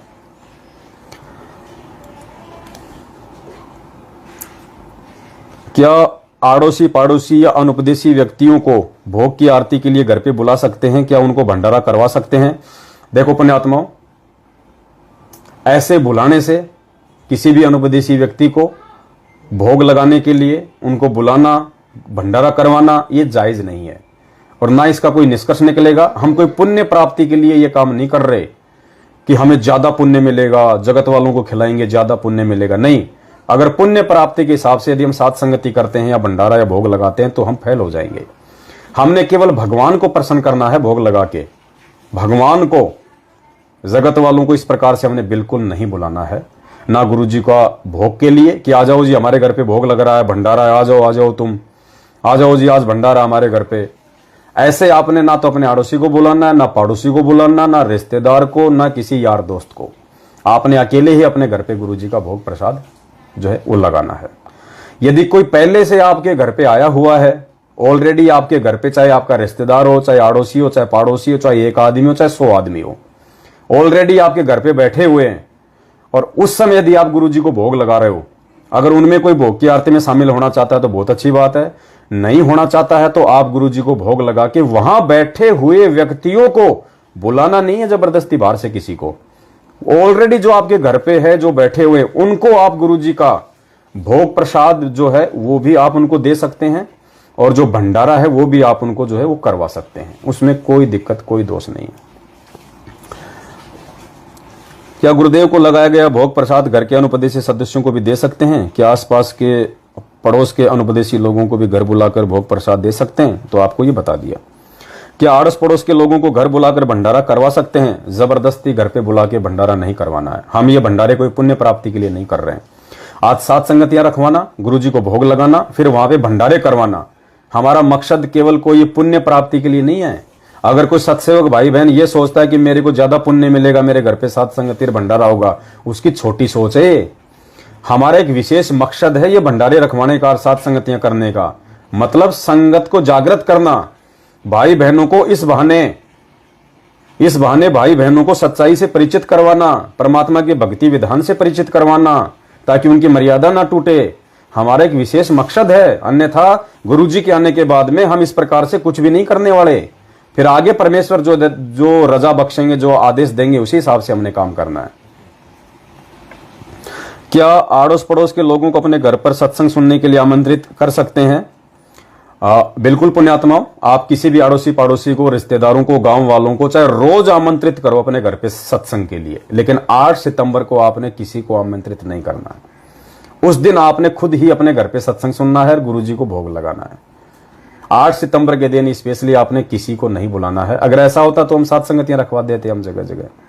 हाँ, आप 9 सितंबर को बुलाओ अपने घर पे उनको, आप 9 सितंबर को बुलाओ, 10 सितंबर को बुलाओ, 7 सितंबर को बुलाओ, सत्संग सुनाओ, आए हुए को भंडारा कराओ, कोई दिक्कत नहीं है। लेकिन 8 सितंबर को केवल हम सब भाई बहनों ने मिलकर ही परमात्मा को घर पे भोग लगाना है।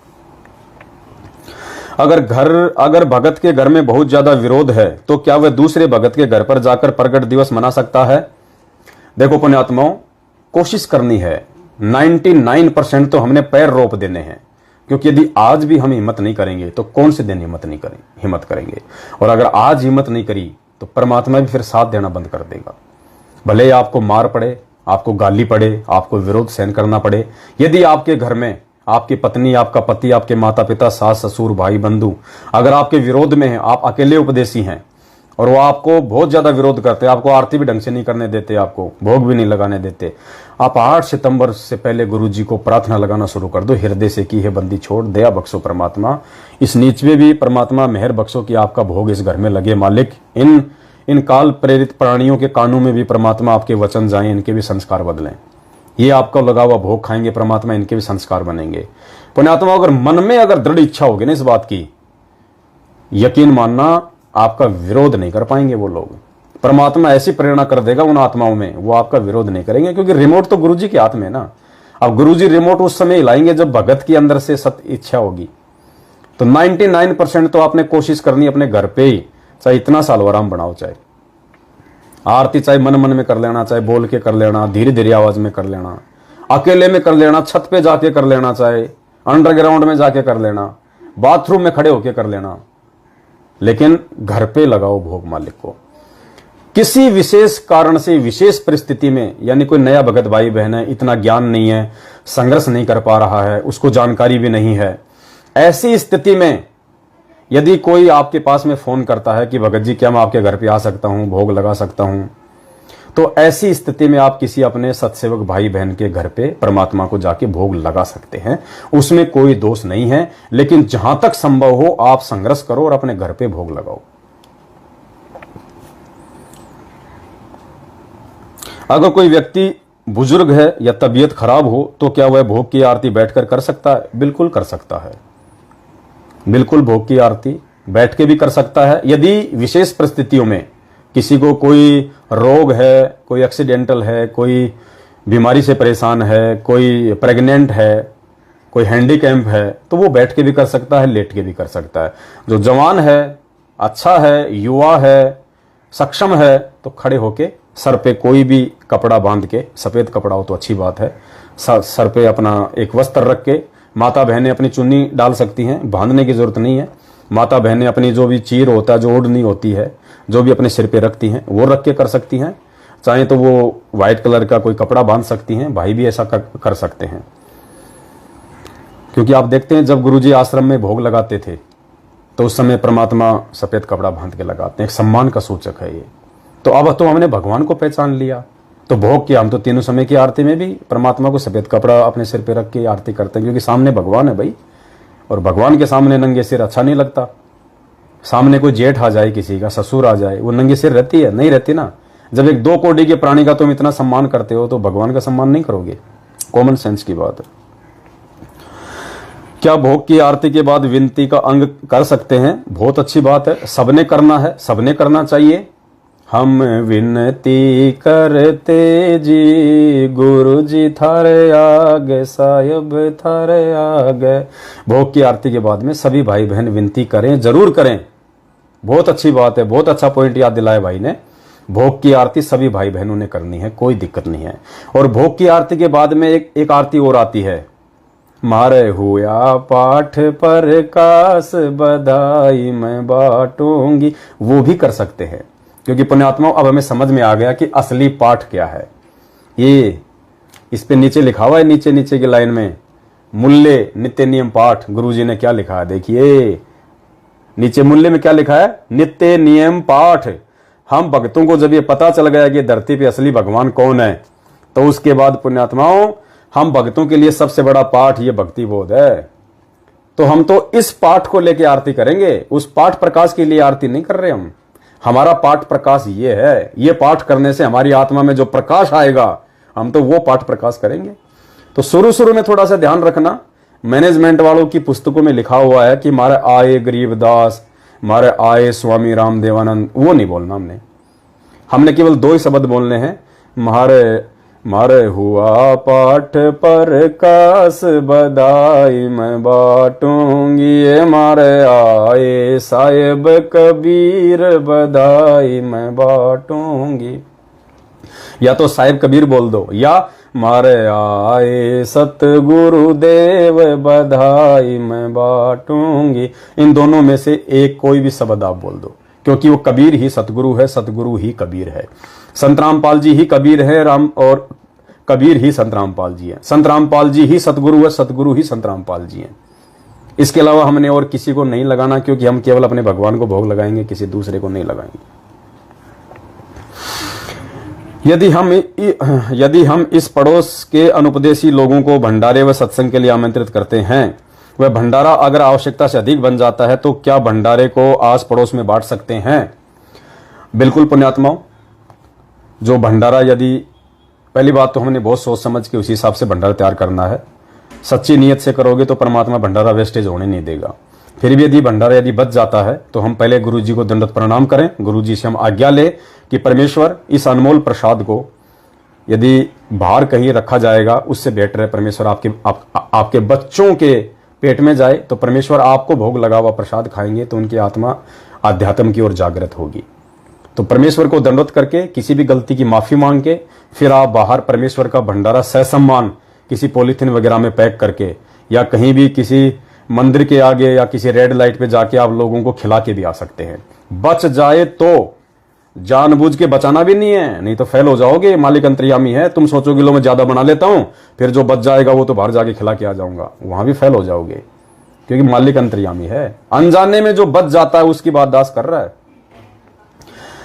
वहां जाके हम उनको कर सकते। अगर कहीं कोई खाना खिलाने वाली स्थिति में आप नहीं हैं, आपके आसपास कोई रेड लाइट नहीं है, कोई मंदिर नहीं है, कोई खाना खाने को तैयार नहीं है, फिर भी खाना बच गया तो क्या करेंगे? फिर उसके दो तरीके हैं पुण्यात्मा। वो खाना या तो हमने बहते हुए पानी में जल प्रवाह कर देना, या हमने जमीन में खड्डा खोद के हमने उसको जो है वो दबा देना है, ठीक है। और किसी भी जानवर को यदि आप खाना खिलाओ तो आपने वहां पे खड़े होके खिलाना है, डाल के नहीं आना। डालोगे फिर उस पर कोई चोट करेगा, कोई उस पर पेशाब करेगा, उस पर कोई अपने पैर रखेगा, अनादर हो जाएगा फिर। इसलिए अगर किसी जानवर को या पक्षी को डालते हो तो वो खाना आपने खड़े होके पूरा खिला के आना है, अन्यथा उसको बहते हुए पानी में जल प्रवाह कर सकते हैं, जमीन में गड्ढा खोद के दबा सकते हैं। अनादर नहीं करना परमेश्वर का।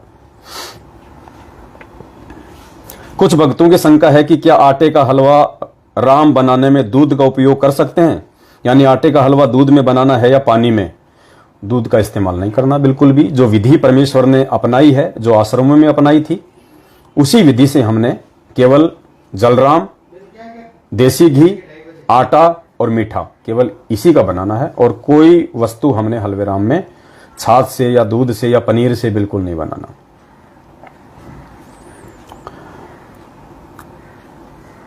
क्या सभी भाई बहन भोग लगाते समय लाइव आ सकते हैं? ये बहुत अच्छी बात याद दिलाई भाई ने। बिल्कुल पुण्यात्माओं, 8 सितंबर के दिन हम जो सभी भाई बहन अपने अपने घरों पे पूर्ण परमेश्वर को प्रसन्न करने के लिए सतगुरु प्रगट दिवस मनाने जा रहे हैं।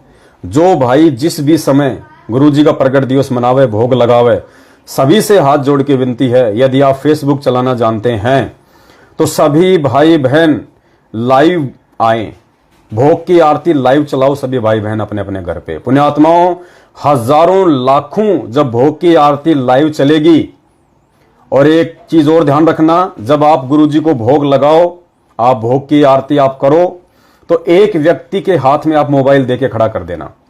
कई भाई क्या करते हैं, मोबाइल को एक जगह जो है वो फिक्स कर देते हैं, उसमें खाली भगत ही भगत दिखाई देते हैं और कोई दिखाई नहीं देता। हम गुरुजी को भोग लगा रहे हैं, भगतों को थोड़ी भोग लगा रहे हैं। हमने अपने आप को ज्यादा दिखाना जरूरी नहीं है, गुरुजी को ज्यादा शो करना जरूरी है। तो जब आप भोग लगावें, परिवार के किसी भी समझदार व्यक्ति को लाइव अपनी फेसबुक आईडी से लाइव चला के मोबाइल उसके हाथ में दे दे। ज्यादा ध्यान वो गुरुजी की तरफ दिखाएगा, बीच बीच में थोड़ा थोड़ा हम भक्तों की तरफ दिखाएगा, ताकि देखने वाले को ये लगे कि यार एक तरफ तो लोग इन फर्जी आश्रम में जा जाके देखो नीचे बैठे हुए हैं, ना सिर पे कोई कपड़ा है, गुरुजी का वीडियो लगा रखा है, भक्ति बोध होने के बाद भी, इतना ज्ञान देने के बाद भी। और एक तरफ देखो किस प्रकार से ये लोग अपने घर पे भगवान को मान के, परमात्मा को पहचान के कि मोको कहाँ ढूंढे रे बंदे, मैं तो तेरे पास में, ना तीर्थ में, ना मूर्त में, ना एकांत निवास में। भगवान कोई जानवर थोड़ी है जो मैनेजमेंट ने आश्रम में बांध लिया या इन पंडितों ने उनको मंदिरों में बांध लिया, वहां जाएंगे तो ही मिलेगा। भगवान तो सर्वत्र है, कण कण में व्यापक है। पुण्यात्माओं, हम जो प्रथम नाम दीक्षा लेते हैं गुरु जी से और हमें जो नियम मिलते हैं, उन नियमों को पढ़ो, उनमें क्या लिखा है गुरु जी ने कि भगवान तो सर्वत्र है, वो कण कण में है। तो जब आपको ज्ञान हो जाएगा और विश्वास हो जाएगा तो आप भगवान को कहीं नहीं ढूंढोगे। हाँ, यदि गुरु जी किसी आश्रम में हैं तो हम उस आश्रम में जाएंगे, वहां गुरु जी को सामने परमात्मा को सिंहासन पे बैठा के भोग लगाएंगे। क्योंकि आज गुरु जी जेल में है शारीरिक रूप से, इसलिए हमने परमात्मा को अपने शब्द रूप में घर पे मान के, अपने पास में मान के गुरु जी को हमने भोग लगाना है। ये गलती बिल्कुल भी नहीं करनी हमने। परमात्मा को अपने से दूर नहीं समझना। परमात्मा शब्द रूप में हम सब आत्माओं के साथ में, वो सक्षम है जब चाहे वो कोई भी रूप, कोई भी शरीर धारण कर सकता अपनी आत्मा के लिए। तो सब भाई बहनों ने इसी प्रकार से किसी समझदार व्यक्ति को मोबाइल देके और फिर भोग की पूरी आरती और फिर उस आरती को फेसबुक के ऊपर डालनी है। एक चीज और विशेष ध्यान रखना, जब आप भोग की आरती चलाओ तो ऊपर आपने मैसेज जरूर लिखना है। ये गलती मत कर देना, डायरेक्ट मत चला देना। जब आप लाइव चलाओगे तो वहां पे ऑप्शन आता है कुछ लिखने का, तो आपने क्या लिखना है? सत साहिब आज 8 सितंबर को घर घर में सतगुरु रामपाल जी भगवान को भोग लगा। अपना नाम मत लिखना, अपना गांव मत लिखना, अपना पता मत लिखना। सिर्फ हाँ, आप चाहो तो आप लिख भी सकते हो, लेकिन ऊपर ये लिखना सत साहिब आज 8 सितंबर को घर पर ही शब्द रूप में प्रकट सतगुरु रामपाल जी भगवान को हलवे राम के साथ में भोग लगा। क्या लिखना है? सत साहिब आज 8 सितंबर को घर पर ही शब्द रूप में प्रकट सतगुरु रामपाल जी भगवान को हलवे राम का भोग लगा। और नीचे फिर आप अपना नाम गांव पता भी डाल सकते हैं, अपना मोबाइल नंबर भी डाल दो, कोई दिक्कत नहीं है। तो ये आपने विशेष तौर से ध्यान रखना है, क्योंकि पुण्यात्माओं ये परमात्मा है, धरती पे प्रकट है और ये शब्द रूप में अपने प्रत्येक उस आत्मा के पास में, उस आत्मा के साथ में 24 घंटे हर क्षण हर पल प्रकट रहता है। जो आत्मा मर्यादा में रह के गुरु को शब्द रूप में मान लेती है, गुरु को परमात्मा मान लेती है, अंतर्यामी मान लेती है, हाड़ मांस से दूर मान लेती है। क्योंकि पुण्यात्माओं फोटो हम केवल इसलिए सामने रखते हैं कि फोटो को देखेंगे तो गुरु जी की याद आएगी, वरना फोटो का और कोई महत्व नहीं है। हमारे हृदय में परमात्मा है, उस परमात्मा की फोटो हमने हृदय में सेट करनी है। शब्द रूप में परमात्मा को अपने साथ में समझना है। और गुरु जी ने तो स्पष्ट कह रखा है सत्संगों में कि जो इस शरीर को सतगुरु कहता है, गुरु जी अपनी तरफ इशारा करके यूं पकड़ के कि जो मुझ इस रामपाल दास की इस बॉडी को, इस शरीर को जो सतगुरु समझ रहा है, तो शरीर क्या मतलब, ये पहचान भी आ गई, ये चेहरा भी आ गया, फोटो भी आ गई कि वो तो बालक है, अभी बालक है, वो तो अभी बालक है, उसको ज्ञान नहीं है। जो फोटो को ही गुरु जी मान रहा है, इस शकल और सूरत को ही जो गुरु जी मान रहा है, इस शकल और सूरत के अंदर एक और शकल सूरत है, एक और पावर है, वो एक और जो है वो शब्द है जो कोई भी रूप बना सकता है, कोई भी शकल बना सकता है। हमने वो शब्द रूप को पकड़ना है। शब्द यानी गुरु जी का वचन, गुरु जी का आदेश, वो है हमारा असली गुरु। भाई जो गुरु वचन पे डट गए कट गए फंद 84 के। तो जो व्यक्ति केवल अभी एक फोटो को ही, सतगुरु रामपाल जी भगवान की फोटो को ही यदि वो गुरु जी मान रहे हैं, तो परमात्मा कहते हैं वो नादान है, अभी बालक है, उनको ज्ञान नहीं, अभी समय लगेगा समझने में। इसका मतलब यह भी नहीं कि हम गुरु जी की फोटो रखना छोड़ दें या गुरु जी की फोटो के आगे आरती करना, भोग लगाना छोड़ दें। नहीं, ये तो आजीवन करना है, लेकिन फोटो में गुरु जी नहीं समझना। अगर कोई गुरु जी की फोटो को गाली दे रहा है और हमारे मन में अगर कोई गुस्सा या क्रोध आ रहा है, पुण्यात्माओं हम कमजोर हैं, अभी हम बच्चे हैं फिर अध्यात्म में।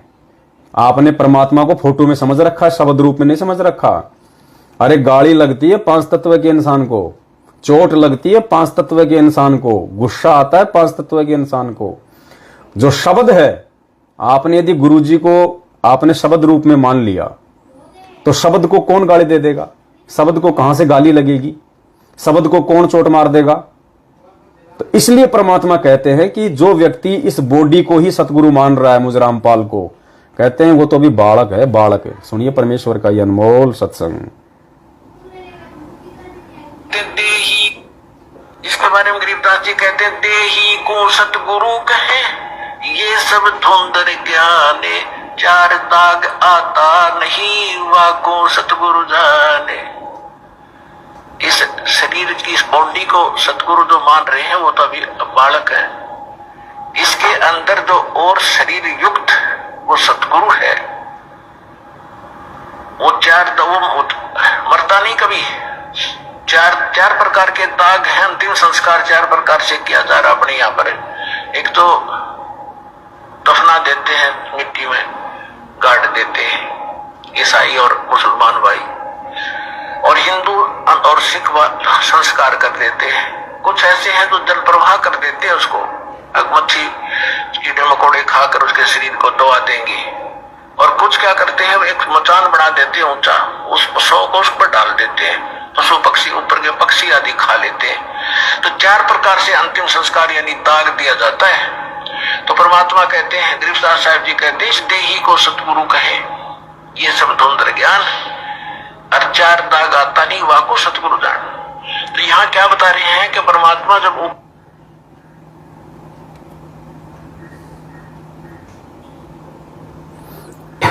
परमेश्वर ने अपने सत्संग में बिल्कुल क्लियर कट कर दिया कि देही को सतगुरु कहे, यो सब धुंधर ज्ञान, व्यर्थ ज्ञान है उसका, उसको ज्ञान नहीं। अभी वो बालक है, अभी अध्यात्म में नादान है, उसने गुरु को पहचाना नहीं। अभी खाली उसने शरीर में गुरु को मान लिया, फोटो में गुरु जी को मान लिया। फोटो तो केवल एक भाव पैदा करती है, आपको याद दिलाएगी। बाकी तो गुरु जी ने कह दिया कि देही को सतगुरु कहे, यो सब धुंधर ज्ञान। जो इस बॉडी को सतगुरु मान रहे हैं वो तो अभी बालक है, बालक है। वो तो परमात्मा है। वो जब चाहे जिस रूप में चाहे अपने भगत के सामने प्रकट हो जाएगा अपने भगत का काम करने के लिए। सुनिए, ये सबसे आप इसके बाद गुरु जो है ये सबसे आपका साथी रहेगा। गुरु शब्द रूप में साथ रहेगा आपके। शब्द रूप में शब्द भी चलेगा और साथ में जहां आवश्यकता पड़ेगी अपना शरीर धारण कर लेगा। ये दोनों साथ देता है। तो इस प्रकार से हमने पुण्यात्माओं अब इस भक्ति मार्ग के नेक्स्ट लेवल में सात संगतियों के माध्यम से आगे बढ़ना है। ये हमारा ऊपर का लेवल आ गया। अब शुरू में बच्चा जब स्कूल जाता है तो उसको दिखाया जाता है, आ से आम बोल बोल के गा गा के सुनाया जाता है। आम की फोटो दिखाई जाती है ताकि वो समझ जाए। और जब बच्चा 8वीं 9वीं 10वीं कक्षा में हो जाता है तो ना तो टीचर ये कहता कि आ से आम ये होता है, आम ध्यान रखना कहीं भूल जाओ, मार्केट में कहीं कोई कद्दू उठा के ले आओ आम की जगह। वो सिर्फ ये बोलेगा कि आम फलों का राजा है, आम ये काम करता है। ना फोटो दिखाएगा ना समझाएगा, क्योंकि वो चीजें परमात्मा पहले हमें समझा चुके हैं। बच्चे को वो चीजें पहले उसकी शुरुआती अवस्था में समझा दी गई है। तो इसी प्रकार ये सात संगतियों के माध्यम से भक्ति मार्ग का आगे का लेवल चलेगा, क्योंकि आगामी समय में परमात्मा ये शास्त्र उठा उठा के नहीं दिखाएंगे हमें। परमात्मा मूल ज्ञान देंगे, मूल ज्ञान। अभी तक तो हमारे को केवल भक्ति मार्ग पे परमात्मा ने चलाने के लिए केवल हमारे को उस लायक बनाया है। अब जो आगे का ज्ञान है, जो अगम का ज्ञान है, वो तो अब देगा परमात्मा, जिसको सुन सुन के हमारी आंखों से आंसू की धारा बहा करेगी। रजाई में मुंह दे दे के रोया करेंगे हम। गुरुजी ने एक सत्संग में कहा था कि बच्चों, एक समय ऐसा आएगा जब तुम सतगुरु की पहचान कर लोगे, क्योंकि सतगुरु की पहचान किए बिना पुण्यात्मा वो ज्ञान हमारे हृदय में नहीं समा सकता।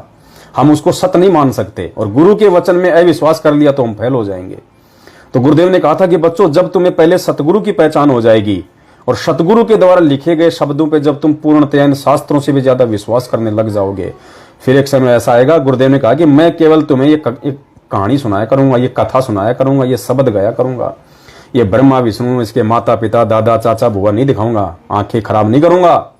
केवल तुम्हें परमेश्वर की वो प्यारी प्यारी वाणियां, वो शब्द, वो आगे की बातें, और गुरु जी के मुख कमल से जब वाणियां सुनेंगे तो परमेश्वर की तो वाणी पुण्यात्मा, आपको पता है, सतगुरु तीन लोक से प्यारा, सतगुरु परम पदार्थ पूरा। पुण्यात्मा, हरियाणी भाषा सबसे ज्यादा गंदी भाषा है, सबसे ज्यादा अक्खड़ भाषा है, खड़ी चोट मारने वाली भाषा है हरियाणवी भाषा। और पुण्यात्मा, हमारे भगवान उसी भाषा में जब सत्संग करते हैं हमारी आंखों से आंसू गिरते हैं। आंसू क्यों? क्योंकि वो परमात्मा है, जीव नहीं है। तो परमेश्वर ने कहा कि उस समय तुम्हारी आंखों से आंसू की धारा बहा करेगी। तो पुण्यात्माओं, उस लेवल पे परमात्मा अब हमें लेके जाना चाहते हैं, अपनी शब्द रूप में पहचान करवा के, ताकि हम परमेश्वर के उस ज्ञान को अपने इस 2 कौड़ी के भेजे में समाने के लायक बने। और क्या सतगुरु प्रगट दिवस मनाना जरूरी है? यदि कोई सतगुरु प्रगट दिवस नहीं मनाएगा, गुरु जी को भोग नहीं लगाएगा, तो क्या वो सतलोक नहीं जाएगा? देखो पुण्यात्माओं, ये भी एक बहुत बड़ा भेद है। आप ना लगाओ कोई बात नहीं, आप लगाओ बहुत अच्छी बात है, लेकिन ये परमात्मा ने एक प्रोसीजर अपने सत्सेवक बच्चों के माध्यम से, साध संगतियों के माध्यम से क्यों शुरू करवाई है? देखो, मुक्ति तो हमारी मालिक का नाम जपने से, परमात्मा की मर्यादाओं में रहने से, गुरु को भगवान मानने से होगी। लेकिन ये हलवे राम का भोग लगवाना, अपने घर पे लगवाना भोग की आरती के साथ में, और अपने अपने घरों से उस फोटो को हटवा देना, पुण्यात्माओं ये प्रोसीजर क्यों शुरू करवाई परमात्मा ने? इसके पीछे बहुत गहरा रीजन है। 8 सितंबर को अपने घर पे या अपनी ऑफिस में कहीं भी सतगुरु रामपाल जी भगवान का अकेले का दरबार में फोटो रख के और हलवा राम बना के और भोग की आरती के साथ में भोग लगाना, इस बात का सूचक है। ये एक जो है ये एक सबूत है, ये एक प्रमाण है। वो परमेश्वर जो अंतर्यामी है, सब कुछ जानने वाला है, वो आपको छांट लेगा, वो आपकी एक अलग पहचान कर लेगा कि ये आत्मा मुझे परमेश्वर के रूप में जान चुकी है, पहचान चुकी है। वरना सतगुरु रामपाल जी भगवान को भोग लगाना पुण्यात्माओं किसी के बश की बात नहीं है। आप लगा नहीं सकते बिना उस परमेश्वर के विशेष आशीर्वाद के। आप लगवा दो, देखिए ये लगवा दो इन फर्जी आश्रमों में, वो दाढ़ी मूंछ वाली फोटो मुझे हटवा के दिखा दो आप, जो आपके गुरुजी के सिर पे लगा रखी इन्होंने, गोविंद वाली। लगवा दो इनसे अपने घर में गुरुजी को हलवाराम का भोग, मनवा दो आप इनसे सतगुरु प्रगट दिवस। नहीं मनाएंगे, मर जाएंगे, ये नहीं मनाएंगे। क्यों नहीं मनाएंगे? क्योंकि अभी उनका लेवल बहुत नीचे का है, जो कभी नाम दीक्षा लेते समय आप और हमारा हुआ करता था। अभी वो लोग भक्ति मार्ग के बहुत नीचे वाले पायदान पे हैं और नीचे ही जाते जा रहे हैं। वो ऊपर नहीं खिसक रहे, उनको खिसकने नहीं दिया जा रहा मैनेजमेंट के द्वारा, काल के द्वारा, मर्यादा तोड़वाने के चलते। और आपको भगवान ने पीएचडी के पास लाके बैठा दिया। पीएचडी, शुक्र मनाओ अपना, गुरुजी का शुक्रिया अदा करा करो कि गुरुजी आपने कैसे साथ संगति से जोड़ दिया इस नीच को। परमात्मा इतनी बड़ी मेहर कैसे कर दी आपने, जहां लाखों की संगत गुरु को मानुस मान के धक्के खा रही है। तो 8 सितंबर को गुरुजी को भोग लगाना, उनका प्रगट दिवस मनाना, इस बात का सूचक है कि आपने अपने गुरु को शब्द रूप में मान लिया, पहचान लिया, आपने उनको भगवान मान लिया, अंतर्यामी मान लिया। और अब आप वो कोई भी भक्ति विरुद्ध कुकर्म नहीं कर सकते जिसके चलते आपकी भक्ति बिगड़े, आपका गुरुजी आपसे नाराज हो। तो ये आपकी छटनी हो जाएगी लाखों की संगत में से कि मेरी कितनी आत्माएं हैं। क्योंकि मालिक कहते ना कि गोता मारूं स्वर्ग में जा बैठूं पाताल, गरीब दास ढूंढता फिरूं अपने हीरे मोती लाल। हीरे मोती लाल का ही नाम क्यों लिया परमात्मा ने? लोहा भी है, कोडी भी है, पैसा भी है, कबाड़ भी है, मिट्टी भी है, पत्थर भी है, कंकड़ भी है, सब कुछ है। हीरे मोती लाल यानी विशेष आत्मा, क्योंकि ये विशेष रत्न है। हीरे मोती लाल जो है सबसे महंगे हैं, ये विशेष रत्न है। बाकी तो पत्थर की भी कीमत है। आप मकान बनाओगे तो आपको कोई फ्री में थोड़ी देगा पत्थर, वो भी आपको 2-4 हजार रुपए की एक ट्रॉली मिलेगी, उनकी भी कीमत है। लेकिन उन सबसे ज्यादा कीमत की किसकी है? हीरे मोतीलाल की। ये विशेष रत्न है। तो परमेश्वर अपनी विशेष आत्माओं के लिए ही यहां पे सारा खेल खेलता है, ये लीला करता है परमात्मा। तो उन विशेष आत्माओं की छटनी हो जाएगी कि हीरे मोतीलाल कौन है मेरे। क्योंकि परमात्मा कहते हैं गुरु और गोविंद दो ही कर जानी। परमेश्वर की वाणी है कि गुरु और गोविंद, कि गुरु अलग होता है और गोविंद अलग होता है। संत रामपाल जी अलग है, दाढ़ी मूंछ वाला जो कबीर है वो असली भगवान है, वो अलग है। तो परमेश्वर कहते हैं गुरु और गोविंद दो ही कर जानी, उसके घट में काल समानी, उसके घट में काल भगवान समाया रहेगा। गुरु गोविंद दो नहीं भाई, और जो दो समझेगा वो नरक में जाई, दोजक में जाई। ये परमेश्वर की वाणियां हैं। और मालिक कहते हैं गुरु पढ़तर कोई और न आना, गुरु सेवय कोई चतुर सयाना। क्या कहते हैं परमात्मा? गुरु सेवय कोई चतुर सयाना। सबके लिए नहीं कहा परमात्मा ने कि गुरु की भक्ति सभी कर लेंगे, गुरु की पूजा सभी कर लेंगे। गुरु सेवय, सेवय यानी पूजा करना, भक्ति करना गुरु की। गुरु सेवय कोई चतुर सयाना। चतुर सयाना यानी जिसके हृदय में तत्व ज्ञान समा गया है, जिसको काल ठग नहीं सकता। तो गुरु सेवय कोई चतुर सयाना, और गुरु पटतर, पटतर यानी समान, पैरालल, उसके बराबर, गुरु के बराबर, गुरु पटतर, गुरु सेवै कोई चतुर सयाना, गुरु पटतर कोई और न आना। गुरु के समान और दूसरा नहीं आ सकता कोई। इसलिए कहते हैं सात दीप नौ खंड में गुरु से बड़ा ना कोई, करता करे ना कर सके। तेरा वो कबीर जिसको तू भगवान मान रहा अनजाने में, वो भी वो नहीं कर पाएगा जो गुरु करे सो होई। और कहते हैं हरि सेवा युग 4 है और गुरु सेवा पल एक। एक पल क्या होता है? ऐसे आंख झपकना एक पल हो गया। ये जो पल के है ना, एक बार जो झपकती इसको कहते हैं एक पल। तो कहते हैं उस कबीर की या जिसको तू भगवान मान रहा अनजाने में, ब्रह्मा विष्णु महेश को या देवी को, माता को, कहते हैं उसकी तू चाहे तू 4 युग 40,20,000 वर्ष का होता है 4 युग, उसकी तू इतने समय तक सेवा कर ले, भक्ति कर ले, भोग लगा ले। और अपने गुरु को भगवान मान के यदि तूने एक पल भी यदि उनकी भक्ति कर ली, उनके मंत्रों का जाप कर लिया, तो कहते हैं इतना अंतर है। इसलिए परमात्मा कहते हैं गुरुपद सेव बिरला कोई। हर किसी के लिए नहीं कहा परमात्मा ने। गुरु की पूजा हर कोई नहीं कर सकता। अकेले गुरु को भगवान मान के पूजना हर किसी के बस में नहीं है। ये तो युगों युगांतरों के बाद पुण्यात्माओं, पता नहीं कैसे भगवान ने मेहर बख्श दिया आप और हम पे।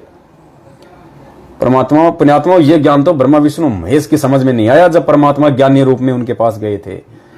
उनको भी समझ में नहीं आया ये ज्ञान।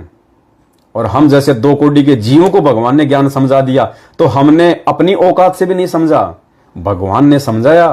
अब भगवान ने औरों को क्यों नहीं समझाया? अपनी संगत में औरों को क्यों नहीं समझाया? हम साथ संगत वालों को क्यों समझाया? क्योंकि आप हीरे मोतीलाल हैं, अब की बार लेके जाना, भगवान ने छोड़ के नहीं जाना। इसलिए गुरुजी कहते हैं भक्ति चाहे कम कर लेना, थोड़ी हो जाए कोई दिक्कत नहीं है, लेकिन मर्यादा, चाहे गर्दन कटानी पड़ जाए लेकिन मर्यादा नहीं तोड़नी गुरुजी की। चाहे औरत घर से भगे तो भागने दे, उसको बोल तू कल जा रही, अभी निकल फटाफट, कोई दिक्कत नहीं मुझे, प्यार से, प्रेम से, लड़ाई झगड़े से नहीं, अभी निकल जा, कल की निकलती अभी निकल।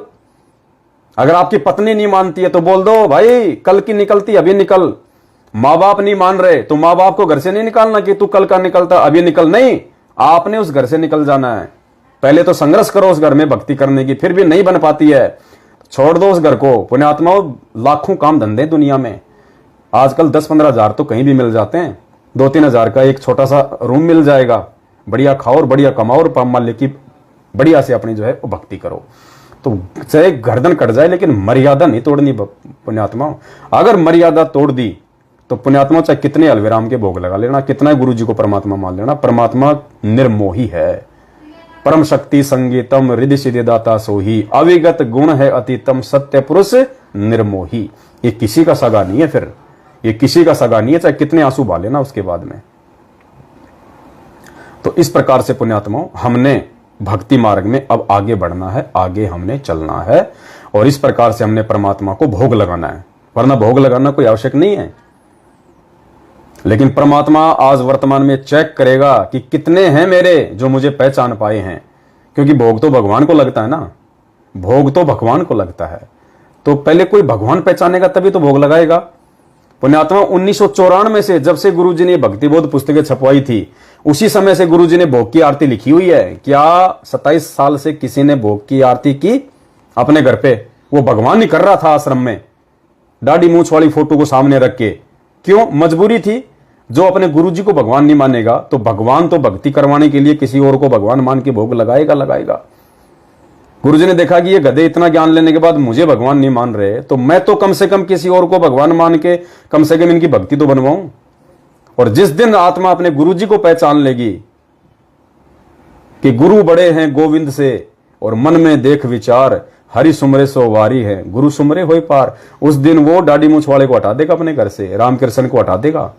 उस दिन फिर अपने गुरुजी को ही रामकृष्ण मान के, सबसे बड़ा भगवान मान के, पूर्ण ब्रह्म परमात्मा मान के, फिर वो भोग लगाएगा। ये आरती परमात्मा इंतजार कर रहे थे 27 साल से, ये आरती लिख के कि देखता हूं मेरे कौन बच्चे मुझे पहचान के और मुझे भगवान मान के इस भोग की आरती को भोग लगाना शुरू करेंगे। पुण्यात्माओं, ये भोग की आरती 27 साल से इस भक्ति बोध पुस्तक में बंद है। ये तरस रही थी आरती कि कब मुझे यूज में लेंगे, कब मुझे यूज में लेंगे उस परमात्मा के चरणों में, कब मुझे सौभाग्य मिलेगा। ये शब्द जो है ये तरस रहे थे कि हमें कब वो परम सौभाग्य प्राप्त होगा जब कोई आत्मा उस भगवान को पहचान के और इन शब्दों के माध्यम से उसका गुणगान करेंगी। तो पुण्यात्माओं, आप हैं वो साध संगत से जुड़े हुए भाई बहन, हीरे मोती लाल, जो इस पुस्तक के भी भाग खुल गए, जो आपने भगवान को पहचान के और भोग की आरती करनी शुरू कर दी। नहीं 27 साल हो गई, किसी भी भगत ने गुरु जी को भगवान मान के भोग की आरती के साथ भोग नहीं लगाया, केवल गुरु जी ही आरती करते रहे। तो इसलिए भोग की आरती जरूरी है, कंपलसरी है। और पुण्यात्माओं, भाड़ बाका नहीं हो सकता, भगवान साथ में है अगर मर्यादा में रहेंगे तो। डॉक्टर भी यही कहता कि भाई गोली दवाई अगर 1-2 टाइम नहीं खा सके, भूल जाए, कोई दिक्कत नहीं, लेकिन परहेज मत तोड़ देना। जो नियम बता दिए, खट्टा नहीं खाना, मीठा नहीं खाना, अगर वो नियम तोड़ दिए, फिर चाहे तू 24 घंटे दवाई खाता रहे, कोई फायदा नहीं होगा। तो यही बात गुरुजी कहते हैं कि बच्चों, मेरा वचन मत तोड़ देना, मेरा नियम मत तोड़ देना। भक्ति की किसी कारण से अगर थोड़ी बन जाए कोई दिक्कत नहीं है, लेकिन नियम मत तोड़ना। और सबसे बड़े नियम क्या है? गुरुजी को भगवान मानना, गुरुजी को अपने हृदय में मानना। मोकू कहां ढूंढे रे बंदे, मैं तो तेरे पास में। और मालिक कहते हैं दिल अंदर दीदार दर्शन, बाहर अंत ना जाइए। पुण्यात्माओं, एक हिरण होता है, हिरण गुरुजी ने बताया, उस हिरण को जब तक मालूम नहीं होता है, जब तक उसको पता नहीं होता है, वो उस महक के पीछे दौड़ता है। उस महक के पीछे जो निर्गुण होती है, दिखाई नहीं देती, वो सरगुण रूप में, शरीर रूप में उसकी नाभि में होती है, लेकिन उसको दिखाई नहीं देती क्योंकि उसकी बुद्धि इतनी काम नहीं करती, वो नीचे देख नहीं पाता। वो सरगुण कस्तूरी जिसकी महक से वो पागल हुआ जा रहा था, भटक रहा था, उसको ढूंढता फिर रहा था, वो उसकी नाभि में थी, साकार रूप में थी, लेकिन वो उसको निराकार मान के उसकी खोज में भटक रहा था, इधर उधर इधर उधर। और किसी व्यक्ति ने उसकी गर्दन पकड़ के नीचे कर दी और दिखाया कि देख ये री साकार रूप में, जिसको तू निराकार मान रहा है, जिसको तू बाहर ढूंढ रहा है, वो देख तेरे अंदर, तेरी नाभि में है। फिर वो गुरुजी कहते हैं वो हिरण क्या करता है, फिर वो उसको मालूम पड़ेगा कि ये तो यहीं से आ रही है, फिर वो श्वास सांस, श्वास सांस, श्वास सांस, फिर वो नहीं भटकता, बैठ जाएगा एक जगह, मदहोश हो जाएगा, भले खाना नहीं खाएगा, नींद भी नहीं लेगा, लेकिन बस मस्त हो जाएगा फिर वो। तो पुण्यात्माओं, ये जितने भी भाई बहन हमारे जो सतलोक आश्रम मैनेजमेंट हरियाणा के पीछे साकार रूप में, शब्द रूप में, जो हमारे घर पे भगवान बैठा हुआ है, हमारे दिल में भगवान बैठा हुआ है गुरुजी, उसको इन फर्जी आश्रमों में उस मूर्ख हिरण की तरह अज्ञानता में ढूंढते ढूंढते ढूंढते, ढूंढता तो कौन है? कोई 5% होंगे जो इन आश्रमों में भगवान के लिए जा रहे होंगे। 95% तो खाली अपने लड़के लड़कियों के रिश्ते बनाने के लिए और बकवाद करने के लिए, सेटिंगबाजी करने के लिए। पुण्यात्माओं, तुम्हें पता नहीं अभी कितना गंदा खेल चल रहा है इन आश्रमों में, कितना गंदा खेल, जानबूझ के सेटिंग करवाई जा रही है लड़के लड़कियों की, जानबूझ के बहुत गंदा खेल चल रहा है वासना का। तो ये भटक रहे हैं क्योंकि ये उस हिरण की तरह है, इनको ज्ञान नहीं अभी। और हमें परमात्मा ने गर्दन पकड़ के साथ संगति में जोड़ के दिखा दिया कि बेटा देख, ये नाभि तेरी गर्दन में, यहां है तेरी नाभि में एक कस्तूरी, क्यों भटक रहा है? मैं तो तेरे पास में हूं। मोकू कहां ढूंढे रे बंदे, मैं तो तेरे पास में। और खोजी होए तुरंत मिल जाऊं, एक पल ही की तलाश में। तो परमेश्वर ने साथ संगति से जोड़ के भाई और बहनों हमें वो कस्तूरी और उसकी महक दोनों से परिचित करा दिया कि बेटा मैं शब्द रूप में तेरे साथ में हूं। मुझे ढूंढने के लिए अगर तू बाहर भटक रहा है तो तेरे में और उन जगत वालों में जो बद्रीनाथ, केदारनाथ, तिरुपति धक्के खाते हैं, कावड़ लेके आते हैं, घूमते हैं, नंगे पैर जाते हैं, तेरे में और उनमें फिर कोई फर्क नहीं है। तो पुण्यात्माओं, ये आप और हमारा परम सौभाग्य है कि परमेश्वर ने हमें अपनी पहचान करवा दी और हम उनको पहचान गए। ये भी गुरुदेव का विशेष आशीर्वाद उसी से संभव है। वरना पुण्यात्माओं, हम तो यहाँ पे अगर कोई नकली असली कोई मिठाई ला के रख दे, हम तो उसको खा जाते हैं, वही नहीं पता चलता है डालडा में एक देसी घी में। भगवान को क्या पहचानेंगे? तो भगवान स्वयं अपनी पहचान करवाता है। इसलिए भगवान, गुरु भगवान का ही गुणगान करना चाहिए, गुरु भगवान को ही बारंबार धन्यवाद देना चाहिए। और परमेश्वर दया करें, सभी भाई बहन 8 सितंबर को अपने अपने घरों में प्यार प्रेम के साथ में, कोई घर वाला कुछ कह दे तो सुन लेना पुण्यात्माओं, थप्पड़ मारे तो खा लेना, मन में भी उसके प्रति कोई क्रोध, कोई गुस्सा लेके नहीं आना। फिर देखना कैसे भगवान उन आत्माओं को चेंज करता है। रिमोट मालिक के हाथ में है। तो बस आज के लाइव वीडियो में केवल इतना ही, और फिर 8 सितंबर के बाद में परमात्मा दया करेंगे, हम लाइव आएंगे, भाई बहनों को संगत जागृति अभियान के तहत सूचनाएं देते रहेंगे, जानकारी देते रहेंगे, ताकि हम गलतियां ना करें और भगवान के आने तक हम लोग दृढ़ बने रहें। बाद में तो दृढ़ हो ही जाएंगे, उनके आने तक ही चिंता है, बाकी की कोई टेंशन नहीं है।